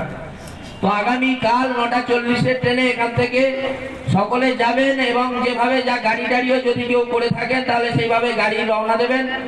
আমাদের জুবদিয়া অঞ্চলের নেতৃত্বরা যারা আছেন, মুফতি জাকারিয়া সাহেব থেকে শুরু করে আর যারা আছেন এনাদের সঙ্গে একটু কথা বলে নেবেন কিভাবে কোথা থেকে কোথায় যাওয়া হবে। তো ভাই সকলে যাওয়ার চেষ্টা করবো এই বলে আমি আমার ক্ষুদ্র বক্তব্য শেষ করছি। সকলে ভালো থাকবেন, আন্দোলনের জন্য প্রস্তুত থাকবেন।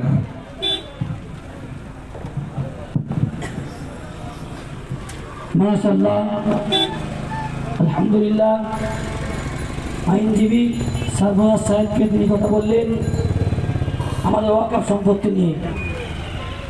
ওয়াকফ কি জিনিস এটা আমাদের বুঝতে হবে। এ সম্পর্কে আমাদের কথা বলবেন আমাদের মাথার মুকুট, আমাদের মাদ্রাসার শাইখুল হাদিস মাওলানা মুফতি আব্দুল কাদের সাহেব, তিনি আসবেন। তাকে আহ্বান করবো, তিনি আসবেন, এসে কথা বলবেন, আমরা প্রত্যেকে শুনবো ইনশাআল্লাহ।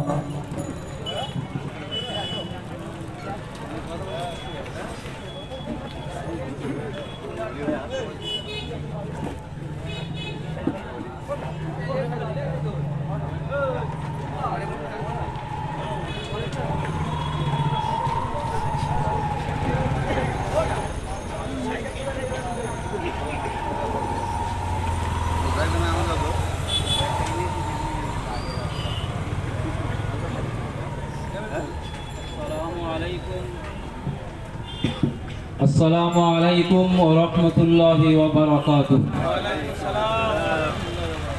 আলহামদুলিল্লাহি কাফা ওয়া সালামুন আলা ইবাদিহিল্লাযীনা ইসতাফা, আম্মা বা'দ। قال الله سبحانه وتعالى في كلامه المجيد وفي الفرقان الحميد فأعوذ بالله من الشيطان الرجيم بسم الله الرحمن الرحيم ولا تهنوا ولا تحزنوا وأنتم الأعلون إن كنتم مؤمنين صدق الله العظيم। সম্মানিত ওলামায়ে কেরাম, আজকের এই মহতী পথসভার স্বনামধন্য সভাপতি এবং বিভিন্ন প্রান্ত থেকে আমন্ত্রিত বক্তাবৃন্দ এবং জুবদিয়ার শালিগড়িয়া, রামনগর, বেরিপুর এতদ অঞ্চলের ইমান দরদি, দিন দরদি, মিল্লাত দরদি ভাইয়েরা, বেলা 3টে থেকে নিয়ে বর্তমান পরিস্থিতির উপরে আমাদের করণীয় কি এবং আমাদের উপরে কি বিপদ ঘনিয়ে এসেছে বা কি বিপদের সম্মুখীন আমরা হয়েছি, সেই বিষয়ে সংক্ষিপ্ত হোক বিস্তারিত হোক আপনারা শুনেছেন। আজ মুসলমান সমাজ রাস্তায় নেমে আন্দোলন করা সমাজ নয়। মুসলমান সমাজ শান্তিপ্রিয় সমাজ। কওম এবং মিল্লাত, দেশ এবং জাতি নির্বিশেষে সমস্ত মানুষকে তারা একান্ত আপন করে নিয়ে চলতে চায়। ভারতবর্ষের মধ্যে যে বৈচিত্র্যের মধ্যে বর্ণময় জীবনযাপন দেওয়া আছে,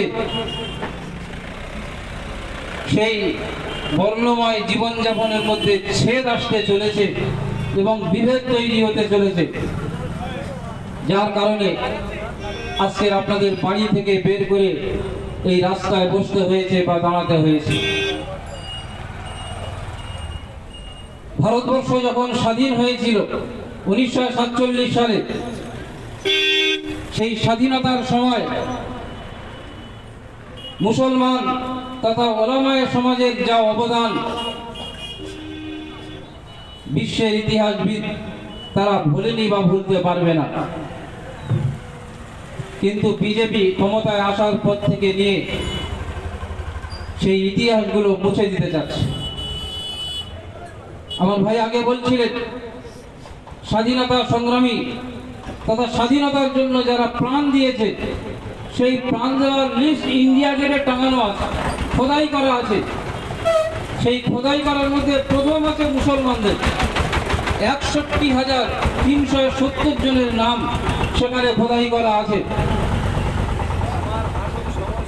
সব থেকে বেশি তারপরে যারা যেমন আছে সেই লিস্টে আছে। আর আরএসএস এর জন্য কোনো সেখানে সংখ্যা নেই, তাদের কোনো নাম নেই। আজকে তারা দাবি করছে আমরা দেশপ্রিয়, আমরা দেশের স্বাধীনতাকামী, দেশের মুক্তিকামী। এই মুসলমান, এই আলেম ওলামা, এদের রক্তে ভারতবর্ষ কিন্তু সেই ব্রিটিশদের উৎখাত করে দিয়েছে। আমরা সেই জাতি যারা কাফন বেঁধে, মাথায় কাফন বেঁধে রাস্তায় নামতে পারে। ওই জাতি যারা পেটে পাথর বেঁধে এরা রাস্তায় নামতে পারে। এরা ওই জাতি যে জাতি রাস্তায় দাঁড়িয়ে প্রহরীও কাজ করতে পারে। এরা ওই জাতি যে জাতি সমস্ত মানুষকে নিয়ে এক ছত্রছায়ায় চলতে পারে। আজকে আমাদের সামনে সময় এসছে, চিড়ে এবং গুড় নিয়ে, পানির বোতল নিয়ে, মাথায় কাফন পরে ভারতবর্ষের ওই সমস্ত টার্নিং পয়েন্টগুলো অবরুদ্ধ করে দেওয়া, গণতান্ত্রিক পদ্ধতিতে এবং শান্তিপ্রিয়ভাবে আইনকে মান্যতা দিয়ে। আজ যদি আমরা সেই জায়গায় পৌঁছাতে পারি, তাহলে আজকের আমরা যে দেওয়ালে পিঠ থেকে গিয়েছি, এর থেকে আমরা এগিয়ে যেতে পারবো। ভারত সরকার চাচ্ছে যে ভারতবর্ষ থেকে মুসলমানদের উৎখাত করে দিতে হবে। হিন্দু সংবিধান রচিত হয়ে আছে, 502 পৃষ্ঠা সংবিধান রচিত হয়ে আছে। 2024-এ গুজরাট জুটি বলেছিল যে আপকি বার 400 পার। যদি আপকি বার 400 পার হতো, তাহলে 502 পৃষ্ঠাতে হিন্দু সংবিধান রচিত হয়ে আছে, সেই সংবিধান আজকে চলে আসতো, ভারত হিন্দু রাষ্ট্র ঘোষণা হয়ে যেত। সেজন্য আমি আমার ইমানদার ভাই যারা এসেছেন, আমি তাদের কাছে বলতে চাই এটা যে 2024-এ আপকি বার 400 পার এ স্লোগান তাদের বাস্তবায়িত হয়নি। দুজন শরীকের কাঁধ ধরে আজকে তারা পার্লামেন্টে বসে আছে। কিন্তু অনুতাপ এবং আফসোসের বিষয়, যে দুজন শরীক যার কাঁধ ধরে আজকে পার্লামেন্টের ক্ষমতায় বসে আছে, সেই দুজন শরীক তারা মুসলমানদের ভোটে জয়ী হয়েছে। মুসলমানদেরকে নিয়ে তারা ভোট করিয়েছে, আর করার পরে যখন ওয়াকফ বিলের জন্য সেখানে আইন পাস হতে চলেছে, সেই জায়গায় তারা সরকারের পক্ষে ভোট দিয়েছে। এত বড় গাদ্দার তারা। 12 ঘন্টা ওয়াকফ বিল নিয়ে আলোচনা হয়েছে। 12 ঘন্টার পরে মধ্যরাত্রি দিকে রাত 1:40 গিয়ে সেখানে সিদ্ধান্ত গ্রহণ করা হচ্ছে 288 জন বিজেপি মানে পক্ষে আর 232 জন বিপক্ষে সেখানে ভোট দিয়েছে। রাজ্যসভার মধ্যে তাই হলো, সেই রাত্রে গভীর রাত্রে গিয়ে সেখানেও ভোটাভুটি হয়েছে। 135 জন পক্ষে ভোট দিয়েছে আর 95 জন বিপক্ষে ভোট দিয়েছে। আর তারপরে দিনের ফের মধ্যরাত্রিতে আমাদের স্বনামধন্যা রাষ্ট্রপতি মহাশয়া তিনি তাদের স্বাক্ষর করছেন, 48 ঘন্টাও সময় নেয়নি। এই হলো আমাদের দেশের অবস্থা। মধ্যরাত্রিতে রাতের অন্ধকারে পার্লামেন্টে সেখানে বিল পাস হচ্ছে। সেই বিলের মাধ্যমে একটা জাতিকে পুরো পৃথিবী থেকে নিশ্চিহ্ন করে দিতে যাচ্ছে। আমার ইমানদার ভাইরা জেনে রাখুন, এ জাতি কিন্তু পৃথিবীতে নিশ্চিহ্ন হওয়ার জাতি নয়। এ তো হযরত আদম আলাইহিস সালামের জাতি, যে আদম আলাইহিস সালামকে আল্লাহ রাব্বুল আলামিন এই পৃথিবীর মধ্যে ভারতবর্ষের মধ্যে পাঠিয়ে দেন। আর এই ভারতবর্ষ থেকে আন্দোলনের পতাকা উঠবে এবং এই আন্দোলন পুরো দিল্লিকেও কাঁপিয়ে দেবে এবং পুরো বিশ্বের মানুষ দেখা পাবে যে ভারতবর্ষের মুসলমানদের কিভাবে নির্যাতনের রোলাপ চালানো হচ্ছে। আজকে তারা মাথায় কাফন বেঁধে চির গুড় এবং পানি নিয়ে তারা রাজপথে নেমেছে, রাজপথকে পুরো অবরুদ্ধ করে দিয়েছে। আমার ইমানদার ভাই, এগুলো শুনছিলেন আইনের যে বর্বরতা আছে, আইনের মধ্যে যে নিষ্ঠুরতা আছে এবং আইনকে নিয়ে এমন ভাবে শোষণের জায়গায় চলে গিয়েছে, ভাবতে কিন্তু অবাক লাগবে। 2019 সালে পার্লামেন্টে অমিত শাহ নিজের কাগজ নিয়ে বলছে 99% ওয়াকফ এখানে কম্পিউটারাইজ হয়ে গিয়েছে। তো 99% যদি ওয়াকফ সম্পত্তি কম্পিউটার এসে গেল, তাহলে আবার সংশোধনী বিল আবার কি দরকার পড়লো? 2013 থেকে নিয়ে 2014 এর মধ্যে ওয়াকফের উপরে বিস্তারিত আলোচনা হয়েছে। আলোচনা হয়ে 1995 সালে ওয়াকফ সম্পর্কে যে বিল এসেছিল সেই বিলটার উপরে পরিপূর্ণ সরকার সেখানে সিদ্ধান্ত জানিয়ে দিয়েছে যে এই বিল অনুযায়ী ওয়াকফ কাজ হবে, এর মধ্যে কোনো রকমের পরিবর্তন এবং তবদিল হবে না, তরমিম কিছু হবে না। সেগুলো কোথায় গেল? সে কাগজপত্রগুলো কোথায় গেল? সে কাগজপত্র কোনো হদিস নেই, কিন্তু এই জায়গায় সে তৈরি করছে যে আজকে মুসলমানদের সম্পত্তি, যে সম্পত্তি আল্লাহর উদ্দেশ্যে আখিরাতকে সামনে রেখে তারা দান করে গিয়েছে। আমাদের পূর্বপুরুষরা যে ভারতবর্ষের মানুষ তারা মাদ্রাসা করবে, তারা মসজিদ করবে, তারা দরগা করবে, তারা খানকা করবে, তারা সেখানে নিজেদের কৃষ্টি কালচারকে বোঝার জন্য কারোর কাছে তারা হাত পাতবে না। তাদের যে সম্পত্তিগুলো আছে সেই সম্পত্তিগুলো তারা নিয়ে তাদের নিজেদের কাজ করতে চাইবে। আমার ইমানদার ভাইয়েরা, আমরা যারা এখানে উপস্থিত হয়েছি, ভাবলাম আমাদের ওই জায়গায় দেশ আগিয়ে চলেছে পুঁজিপতিদের হাতে। আজকের এই ওয়াকফ সম্পত্তিকে যদি নেওয়া যায়, তাহলে আদানি এবং আম্বানিদের কাছে ওয়াকফ জমি দীর্ঘমেয়াদী লিজ দেওয়া হবে। আর দীর্ঘমেয়াদী লিজ দেওয়ার কারণে তারা সেখানে শপিং মল করবে, বাজার বসাবে। আমার আপনার পাড়াতে ভুসিমাল দোকানদার আছে, আমার আপনার পাড়ার দোকানে একটা চায়ের দোকান আছে, পানের দোকান আছে, একটা গুডসের দোকান আছে। তারা ওদের কাছ থেকে মাল কিনতে হবে, মাল কিনে তারা বিক্রি করবে। এই জন্য সম্পত্তির দরকার। সম্পত্তি কোথায় পাবে? যে মুসলমানদের যদি একটু কাটিয়ে দেওয়া যায়, মুসলমানদের যদি হস্তক্ষেপ করা যায়, তাহলে ওখান থেকে অনেক সম্পত্তি চলে আসবে। এই সম্পত্তিগুলো ওদেরকে ওখানে দীর্ঘমেয়াদী লিজ দিয়ে এই পুঁজিপতিদের হাতে পুরো দেশটা তুলে দিয়েছে, কিছু আর নেই। জিও 1 বছর ফ্রি দিল, 1 বছর ফ্রি দিয়ে আমাদের সমাজের মাথাটাকে এমন ভাবে খেয়ে নিয়েছে। নিয়ে তারপরে দেখা যাচ্ছে যে 1 মাস ফোন ব্যবহার করতে গেলে 299 টাকা দিতে হবে, 300 টাকা দিতে হবে। অন্যান্য কোম্পানি সেখানে দেখছে আমরা কি করবো, প্রতিযোগিতা মার্কেটে যদি আমরা না যাই তাহলে আমরাও ব্যবসা করতে পারবো না। ওই জন্য ভোডাফোন আসলো, এয়ারটেল, তারা বাধ্য হয়ে ওই রাস্তায় চলে গিয়েছে যে মানুষের পকেট থেকে কিভাবে পয়সা নেওয়া যাবে এবং কিভাবে পয়সা নিয়ে মানুষকে পথে বসানো হবে সেই রাস্তায় চলে যায়। আমি আপনি চিন্তা করে দেখি, আমার আপনার বাড়ি আছে, বাড়িতে 1 তলা না 2 তলা না 3 তলা, তার বারান্দা আছে কিনা, তার পাঁচিল আছে কিনা, পঞ্চায়েতের মানুষকে সেখানে সার্ভে করছে। সার্ভে করে তাদের সেখানে নাম উঠে আসছে, এই মানুষটার বাড়ি এই পজিশন, অতএব এর কর এই পরিমাণ টাকা দিতে হবে। আপনি যখন পঞ্চায়েতে কোনো সার্টিফিকেট যাবেন, আপনার ওই করের লিস্টের খাতা আগে খুলবে, খাতা খোলার পর দেখবে কর বাকি আছে কিনা। আপনি জানতে পারছেন না যে টাকাগুলো কিভাবে এরকম নিয়ে নিচ্ছে, নিয়ে তারপরে তার থেকে এই সব কিছু করছে। সেই জন্য এখন আমাদের জাগার সময় হচ্ছে। ভারতবর্ষের মধ্যে সব থেকে বেশি সম্পত্তি হলো ডিফেন্সের, তারপরে সম্পত্তি হলো রেলওয়ে, আর 3য় নম্বরে সম্পত্তি হলো ওয়াকফ সম্পত্তি। 12,000 একর শুধু পশ্চিমবঙ্গে আছে ওয়াকফের সম্পত্তি, 12,000 একর। তো এই যে সম্পত্তিগুলো আছে, এই সম্পত্তিগুলো নিয়ে তারা ওইভাবে ইউটিলাইজ করতে চায় যে মুসলমানরা ওরা দেখে নিয়েছে যে কাগজপত্র নেই, আজ থেকে 500 বছর 700 বছর মুঘলদের সময় সম্পত্তি সেখানে ওয়াকফ হয়ে গেছে আল্লাহর নামে, মুসলমান মানে ভালো কাজের জন্য ব্যবহার হবে। দেশ যখন ভাগ হয়, কিছু মানুষ এবারে চলে গেছে মুসলমান, তারা তো জমি জায়গা নিয়ে যেতে পারেনি, তখন তারা আল্লাহর উদ্দেশ্যে ওয়াকফ করে দিয়েছে, আমরা পাকিস্তানে চলে যাচ্ছি, কিন্তু আমার যে সমস্ত ভাইয়েরা এই ভারতবর্ষে থেকে যাচ্ছে তাদের উন্নয়নের জন্য আমাদের এই জমিগুলো আল্লাহর উদ্দেশ্যে ওয়াকফ করে দিলাম। আজকে সেই সম্পত্তিগুলো মেপে দেখেছে, প্ল্যান করেছে, ব্লুপ্রিন্ট করে দেখে নিয়েছে, সার্ভে করেছে, দেখে নিয়েছে, নেওয়ার পরে এই সম্পত্তিগুলো আজকে এই পুঁজিপতিদের হাতে এরা তুলে দিতে চায়। দেওয়ার পরে কি হবে দেখা যাবে, যখন আমরা কোনো কাগজ ডিএম এর কাছে দেখাতে পারবো না, তখন ডিএমটা খাস জমি বলবে, খাস জমি, তারপরের দোকানে বোর্ড লেগে যাবে সরকারি সম্পত্তি, অতএব এখানে যদি কোনো নির্মাণ থাকে বলবে অবৈধ নির্মাণ, সেটা যদি কিছু হয়ে থাকে অবৈধ বলা হবে, সেগুলোকে গুড়িয়ে দেওয়া হবে, ভেঙে দেওয়া হবে। দেওয়ার পরে আর দেখা যাবে আমি আপনি নামাজ আদায় করব যে জায়গায়, সে মসজিদে নামাজ আদায় করার মতো জায়গা থাকবে না। আমার আপনি মারা যাওয়ার পরে আমার আপনার লাশটা কোথায় কবরস্থ করা হবে, কোথায় দাফন করা হবে, তার জন্য কোনো জায়গা থাকবে না। আজকের আইন পাস, রাষ্ট্রপতির সই হয়নি, শুধু দুটো পক্ষে বিল পাস হয়েছে, রাষ্ট্রপতির সই হয়নি। সেই সময় উত্তরপ্রদেশের ফতেপুরের একটা ঈদগাহকে পরিপূর্ণ দখল করে নেওয়া হয়েছে। আজকে হয়তো আমরা এমন একটা সরকারের আছি, সেখানে চাপ বুঝতে পারছি না, কিন্তু আমার আপনার মাথার উপরে এই কালো মেঘ কিন্তু নেমে এসছে, কোন মুহূর্তে বজ্রপাতের মতো গর্জন করবে এবং আমাদের সকলকে ওই জায়গায় নিয়ে চলে যাবে, তার জন্য আমাদের কিন্তু এখন তৈরি হতে হবে। আমাদের সম্পত্তি, সেখানে দুজন অমুসলিম অফিসার থাকবে, এটা কোন জায়গায় মানে?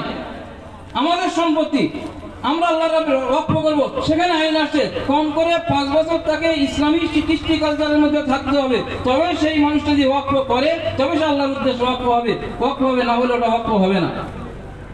তো মুসলমান কে কখন হচ্ছে, কে না হচ্ছে, তার কালচার আছে কিনা, এগুলো সরকার হিসাব নেবে। সেজন্য ভাই, আমাদের পূর্বপুরুষরা আমাদের এই উন্নয়নের জন্য আমরা কোথায় নামাজ পড়বো, কোথায় গিয়ে শোবো, আমাদের বাচ্চারা কিভাবে লেখাপড়া শিখবে, আল্লাহর নাম স্মরণ করার জন্য পীরসাহেবদের যে খানকা আছে, সেই সমস্ত জায়গাগুলো, এতিমখানাগুলো, এগুলো আমাদেরকে রক্ষা করতে হবে। এই সম্পত্তি আমরা রক্ষা না করি তো ভারতবর্ষের মধ্যে আমাদের যে কি যে অবস্থা হবে, সে অবস্থা কিন্তু এখন বলে বোঝানো যাবে না। সেই জন্য সময় এসে গিয়েছে, আমাদের মাথায় সকলের কাফনের কাপড় পরতে হবে, চিড় এবং গুড় এবং পানি নিতে হবে, নিয়ে রাজপথ অবরুদ্ধ করতে হবে। যে সমস্ত সেক্টরগুলো অর্থনৈতিক জায়গা সমৃদ্ধ করছে, সেই জায়গাগুলো অ্যাটাক করতে হবে, অর্থনৈতিক কাঠামো পরিপূর্ণ ভেঙে ফেলতে হবে, কিন্তু এটা হবে গণতান্ত্রিক পদ্ধতিতে, শান্তির সঙ্গে, কোন রকমের বিশৃঙ্খলা নয়। এবং আমি দেখালে বলি যে আমরা যারা এই সমস্ত সম্মেলনে আসবো, পথসভাতে আসবো, কালো ব্যাজ পরে আসা, কেন কালো ব্যাজ পরে আসবো? এই জন্য এরা চায় যে এর মধ্যে কোনো অমুসলিমকে ঢুকিয়ে দেওয়া হোক, সুড়সুড়ি দেওয়া হোক, যে কোনো একটা বিশৃঙ্খলা তৈরি করবে, বিশৃঙ্খলা তৈরি করার পরে থানায় খবর যাবে, সেখান থেকে সবাইকে অ্যারেস্ট করে নিয়ে যাবে।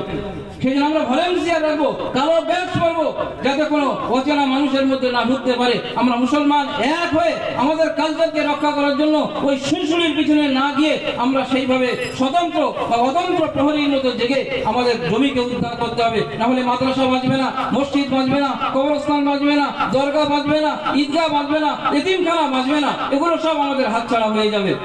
সেটা দীর্ঘায়িত করবো না, আজানের সময় হয়েছে। আমাদের বন্ধুবর মৌলানা ওলিউল্লাহ সাহেব এসেছেন, আপনাদের সামনে কিছু কথা রাখবেন। আগামীকাল জমিয়ত উলামায়ে হিন্দের পক্ষ থেকে মৌলালী রামলীলা ময়দানে মহাসমাবেশের ডাক হয়েছে। আমরা কলকাতার রাজপথ অবরুদ্ধ করে দেব। আমরা সকলেই নিজেদের খোরাক সাথে করে নিয়ে সময় যত লাগুক, যদি পুরো জেল আমাদেরকে ভরতে হয়, কলকাতার পুরো জেল আমরা ভরে দেবো, কিন্তু যতক্ষণ পর্যন্ত আমাদের দাবি কেন্দ্র সরকারের কানে না যাবে ততক্ষণ পর্যন্ত আমরা ওই রামলীলা ময়দান ছেড়ে আসবো না। আল্লাহ রাব্বুল আলামিন এই অল্প সময়ের মধ্যে আমাদের এই ন্যাক্কারজনক বিল বোঝা এবং তার প্রতিরোধ করে তোলা এবং ওয়াকফ তারমিমি বিল বা ওয়াকফ সংশোধনী বিল, এই বিলের তীব্র প্রতিবাদ আমরা জানাই। আমরা সকলেই আল্লাহ সুবহানাহু ওয়া তাআলার কাছে দোয়া করব, ঈমানদার আমরা ঈমানের শিখা যদি ওখানে জ্বলতে থাকে, এই দোয়া ইনশাআল্লাহ আল্লাহর কাছে কবুল হবে। আমরা মসজিদে গিয়ে দোয়া করব, আর কলকাতার রাজপথ গণতান্ত্রিকভাবে অধিকারকে ছিনিয়ে আনার জন্য আমরা অবরুদ্ধ করব। আল্লাহ রাব্বুল আলামিন আমাদের সকলকে শৃঙ্খলাবদ্ধ হয়ে চলার তৌফিক দান করুন। ওয়া আখিরু দাওয়ানা আলহামদুলিল্লাহি রাব্বিল আলামিন। নারায়ে তাকবীর, আল্লাহু আকবার। নারে তাকবীর। ওয়াকফ সংশোধনী আইন মানছি না, মানবো না, নারে তাকবীর। আমাদের সংগ্রাম চলবে, আমাদের সংগ্রাম চলবে, ইমানি সংগ্রাম চলবে, নারে তাকবীর। এখন আমাদের সম্মুখে অল্প কথা বলবেন লড়াকু সৈনিক জমিয়তুল কান্ডারি মাওলানা ওলিউল্লাহ সাহেব। মাঝখানে আজান হবে, আজানের জন্য আমরা 1 মিনিট আমরা বয়ান বন্ধ রাখবো। তারপরে আজান শেষ হলেই 2-5 মিনিট কথা হবে, দোয়া হবে, চলে যাবো সবাই।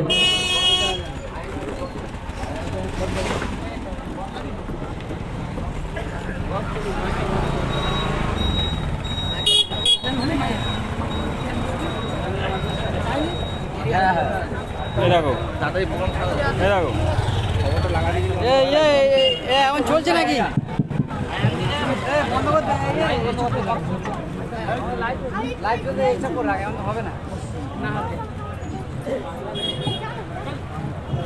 আসসালামু আলাইকুম ওয়া রাহমাতুল্লাহ। আলহামদুলিল্লাহ, ভূমিকা ছাড়া শুরু করা হচ্ছে যে আমরা প্রত্যেকে ওয়াকিফাল আছি যে আল্লাহ সুবহানাহু ওয়া তাআলা আমাদের বদ আমলের জন্য, আমাদের চলাফেরা বা অসতর্কতার জন্য একটা অত্যাচারী বা স্বৈরাচারী শাসক আমাদের মাথায় দিয়েছেন।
হ্যালো, হ্যাঁ বল। এখন ঘরে যাই না, ঘরে গিয়ে করছি আমি এখন এই বাংলার মনে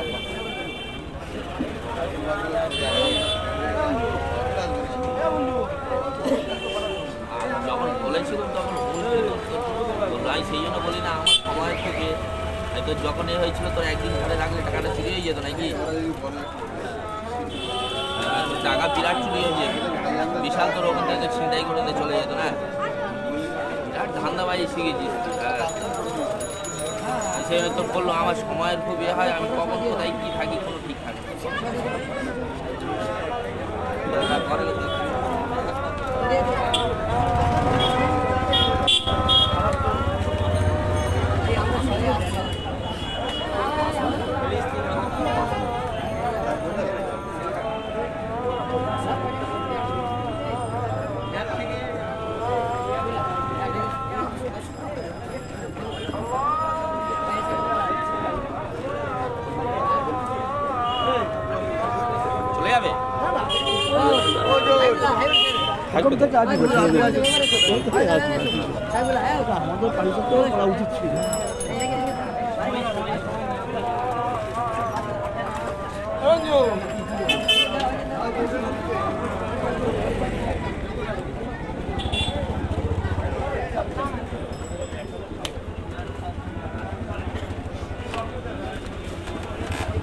আমাদের এশার নামাজ 8টায়। আমরা প্রত্যেকে নামাজ মাসে পড়বে ইনশাআল্লাহ। তার আগে আমাদের মগরাহাটের কান্ডারি দোলাক জমিয়তুল হিন্দের সেক্রেটারি জনাব মাওলানা ওলিউল্লাহ সাহেব তিনি কথা বলবেন 5 মিনিট, তারপরে হুজুর আছেন দোয়া করবেন, শেষ হয়ে যাবে। ভাই আলহামদুলিল্লাহ, আল্লাহ শুকর, আল্লাহ সুবহানাহু ওয়া তাআলা এতক্ষণ ধরে আমাদের অপেক্ষা করিয়েছেন বা বসিয়েছিলেন। যে একটা বিপদের সম্মুখীন আমরা হয়েছি, যে বিপদ অযাচিতভাবে আমাদের মধ্যে এসে গিয়েছে। যে কারণ আমরা প্রত্যেকে জানি যে আমাদের মাথায় বা আমাদের দেশে একটা অত্যাচারী শাসক বা বাদশাহ নিযুক্ত হয়ে আছে, যার হাতে 2002 সালের রক্ত এখনো পর্যন্ত লেগে আছে গুজরাট দাঙ্গায়। সে নরেন্দ্র মোদী এবং অমিত শাহ সরকার, এরা তো সবসময় মুসলমানদেরকে ব্যতিব্যস্ত করে রেখেছেন। আবার সবচেয়ে বড় যেসব সম্পত্তি আল্লাহর বলে আমরা জানি, ওয়াকফ সম্পত্তি, মসজিদ, মাদ্রাসা, ঈদগাহ, খানকা, যেগুলো আমাদের ইবাদতগাহ বা যেখানে আমাদের পূর্বপুরুষরা শুয়ে আছেন কবরস্থান, সেই সব জায়গাগুলো হস্তগত করে লুট করার চেষ্টা করছে। তার প্রতিবাদে আমরা প্রত্যেকে শুনেছি যে আগামীকাল কলকাতা মানে শিয়ালদা রামলীলা ময়দানে মহলালিতে হযরত মাওলানা সিদ্দিকুল্লাহ চৌধুরী সাহেবের ডাকে একটা ধর্ণা মঞ্চ করা হয়েছে। সেখানে আমাদের প্রত্যেকের যাওয়া খুব জরুরি।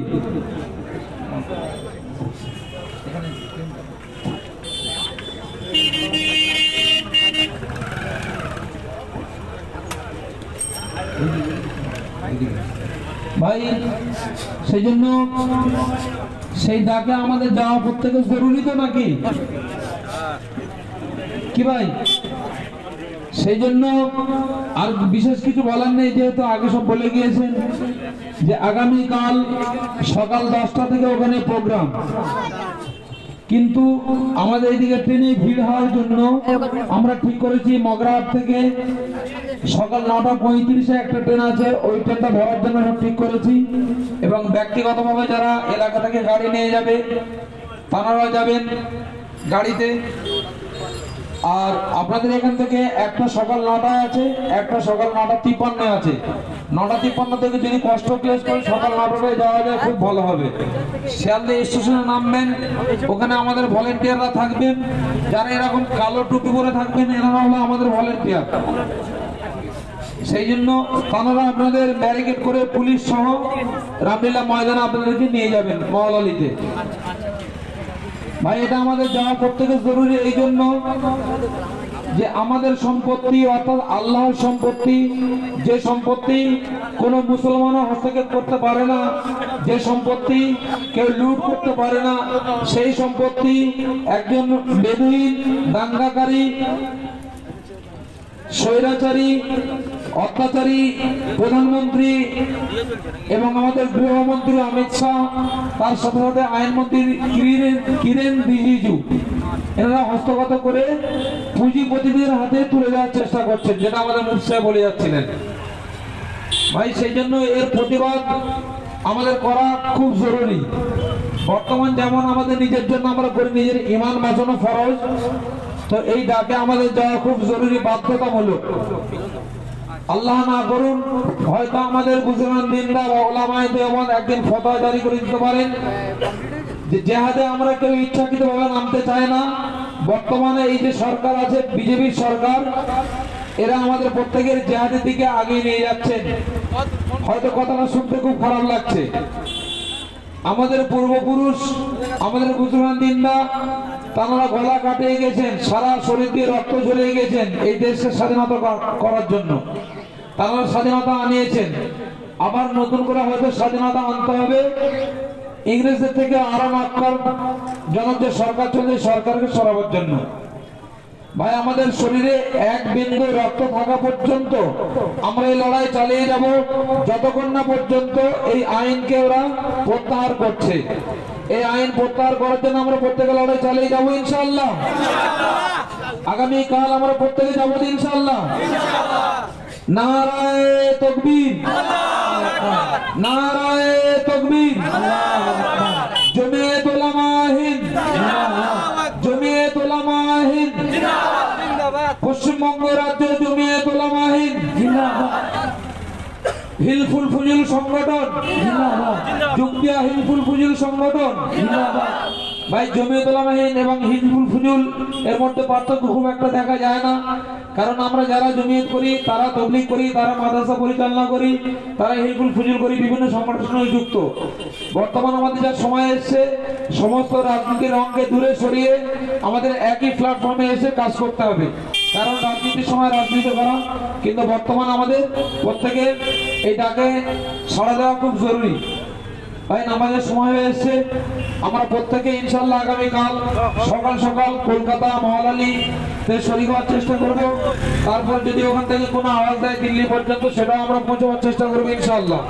আল্লাহ আমাদের প্রত্যেকের বলার থেকে শোনার থেকে বেশি করে আমল করবার তৌফিক দান করুন। প্রত্যেকে আমরা, এটা আমাদের কারো জাতের নয়, কোনো কিছু নয়, এটা ঐক্যের লড়াই।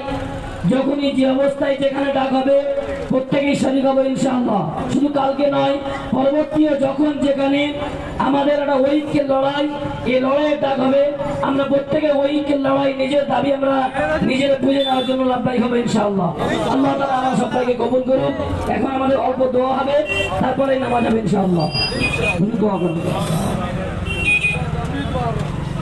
সবাই দোয়ায় শরীক হয়ে যান আর প্রত্যেকে নিয়ত করে দিন আগামীকাল আমরা সবাই যাব এবং আমাদের আওয়াজ যাতে দিল্লি পর্যন্ত পৌঁছে যায়, আমরা ততক্ষণ পর্যন্ত অনুষ্ঠান করবো, আমরা আমাদের স্থান থেকে নড়ব না।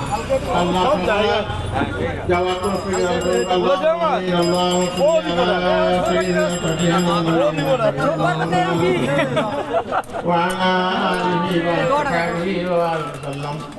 ربنا ظلمنا أنفسنا وإن لم تغفر لنا وترحمنا لنكونن من الخاسرين.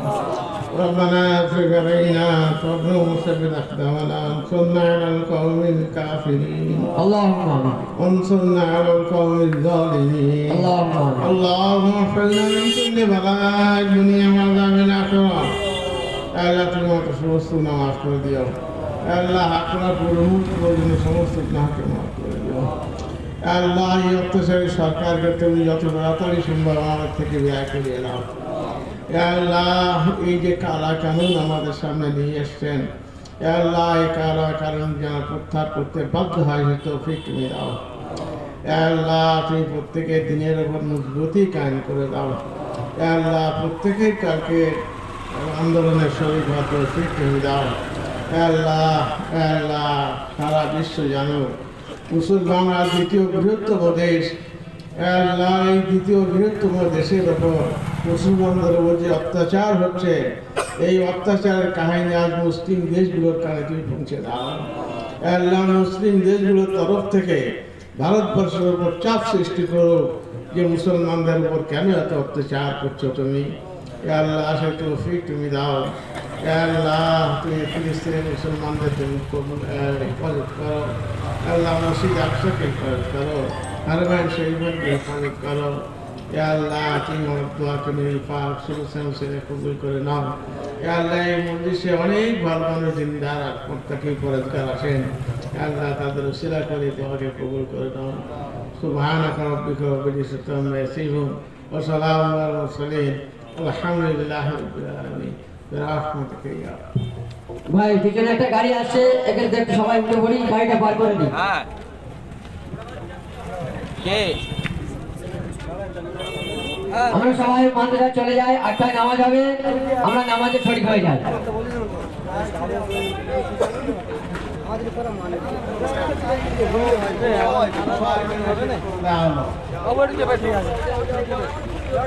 আমাদের সংগঠনের সদস্য ভাইরা এখানে চলে এসো।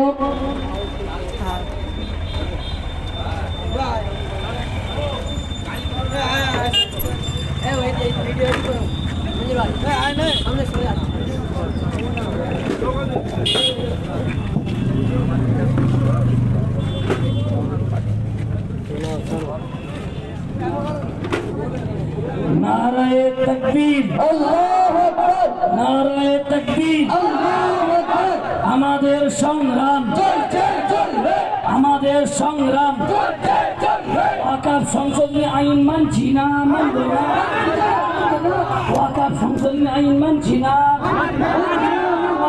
নারায়ে তাকবীর, নারায়ে তাকবীর। আমাদের সংগ্রাম, ইমানের সংগ্রাম, মুসলমানদের সংগ্রাম, জমিয়তের সংগ্রাম, হিলফুল ফুজুল সংগঠনের সংগ্রাম। নারায়ে তাকবীর, নারায়ে তাকবীর। ওয়াকাফ সংশোধনী আইন মানছি না, ওয়াকাফ সংশোধনী আইন মানছি না। কেন্দ্রীয় সরকার ওয়াকাফ সংশোধনী আইন মানছি না। আমাদের মসজিদ মাদ্রাসা আমাদের হেফাজত থাকবে, থাকবে, থাকবে। নারায়ে তাকবীর। মোদি হটাও।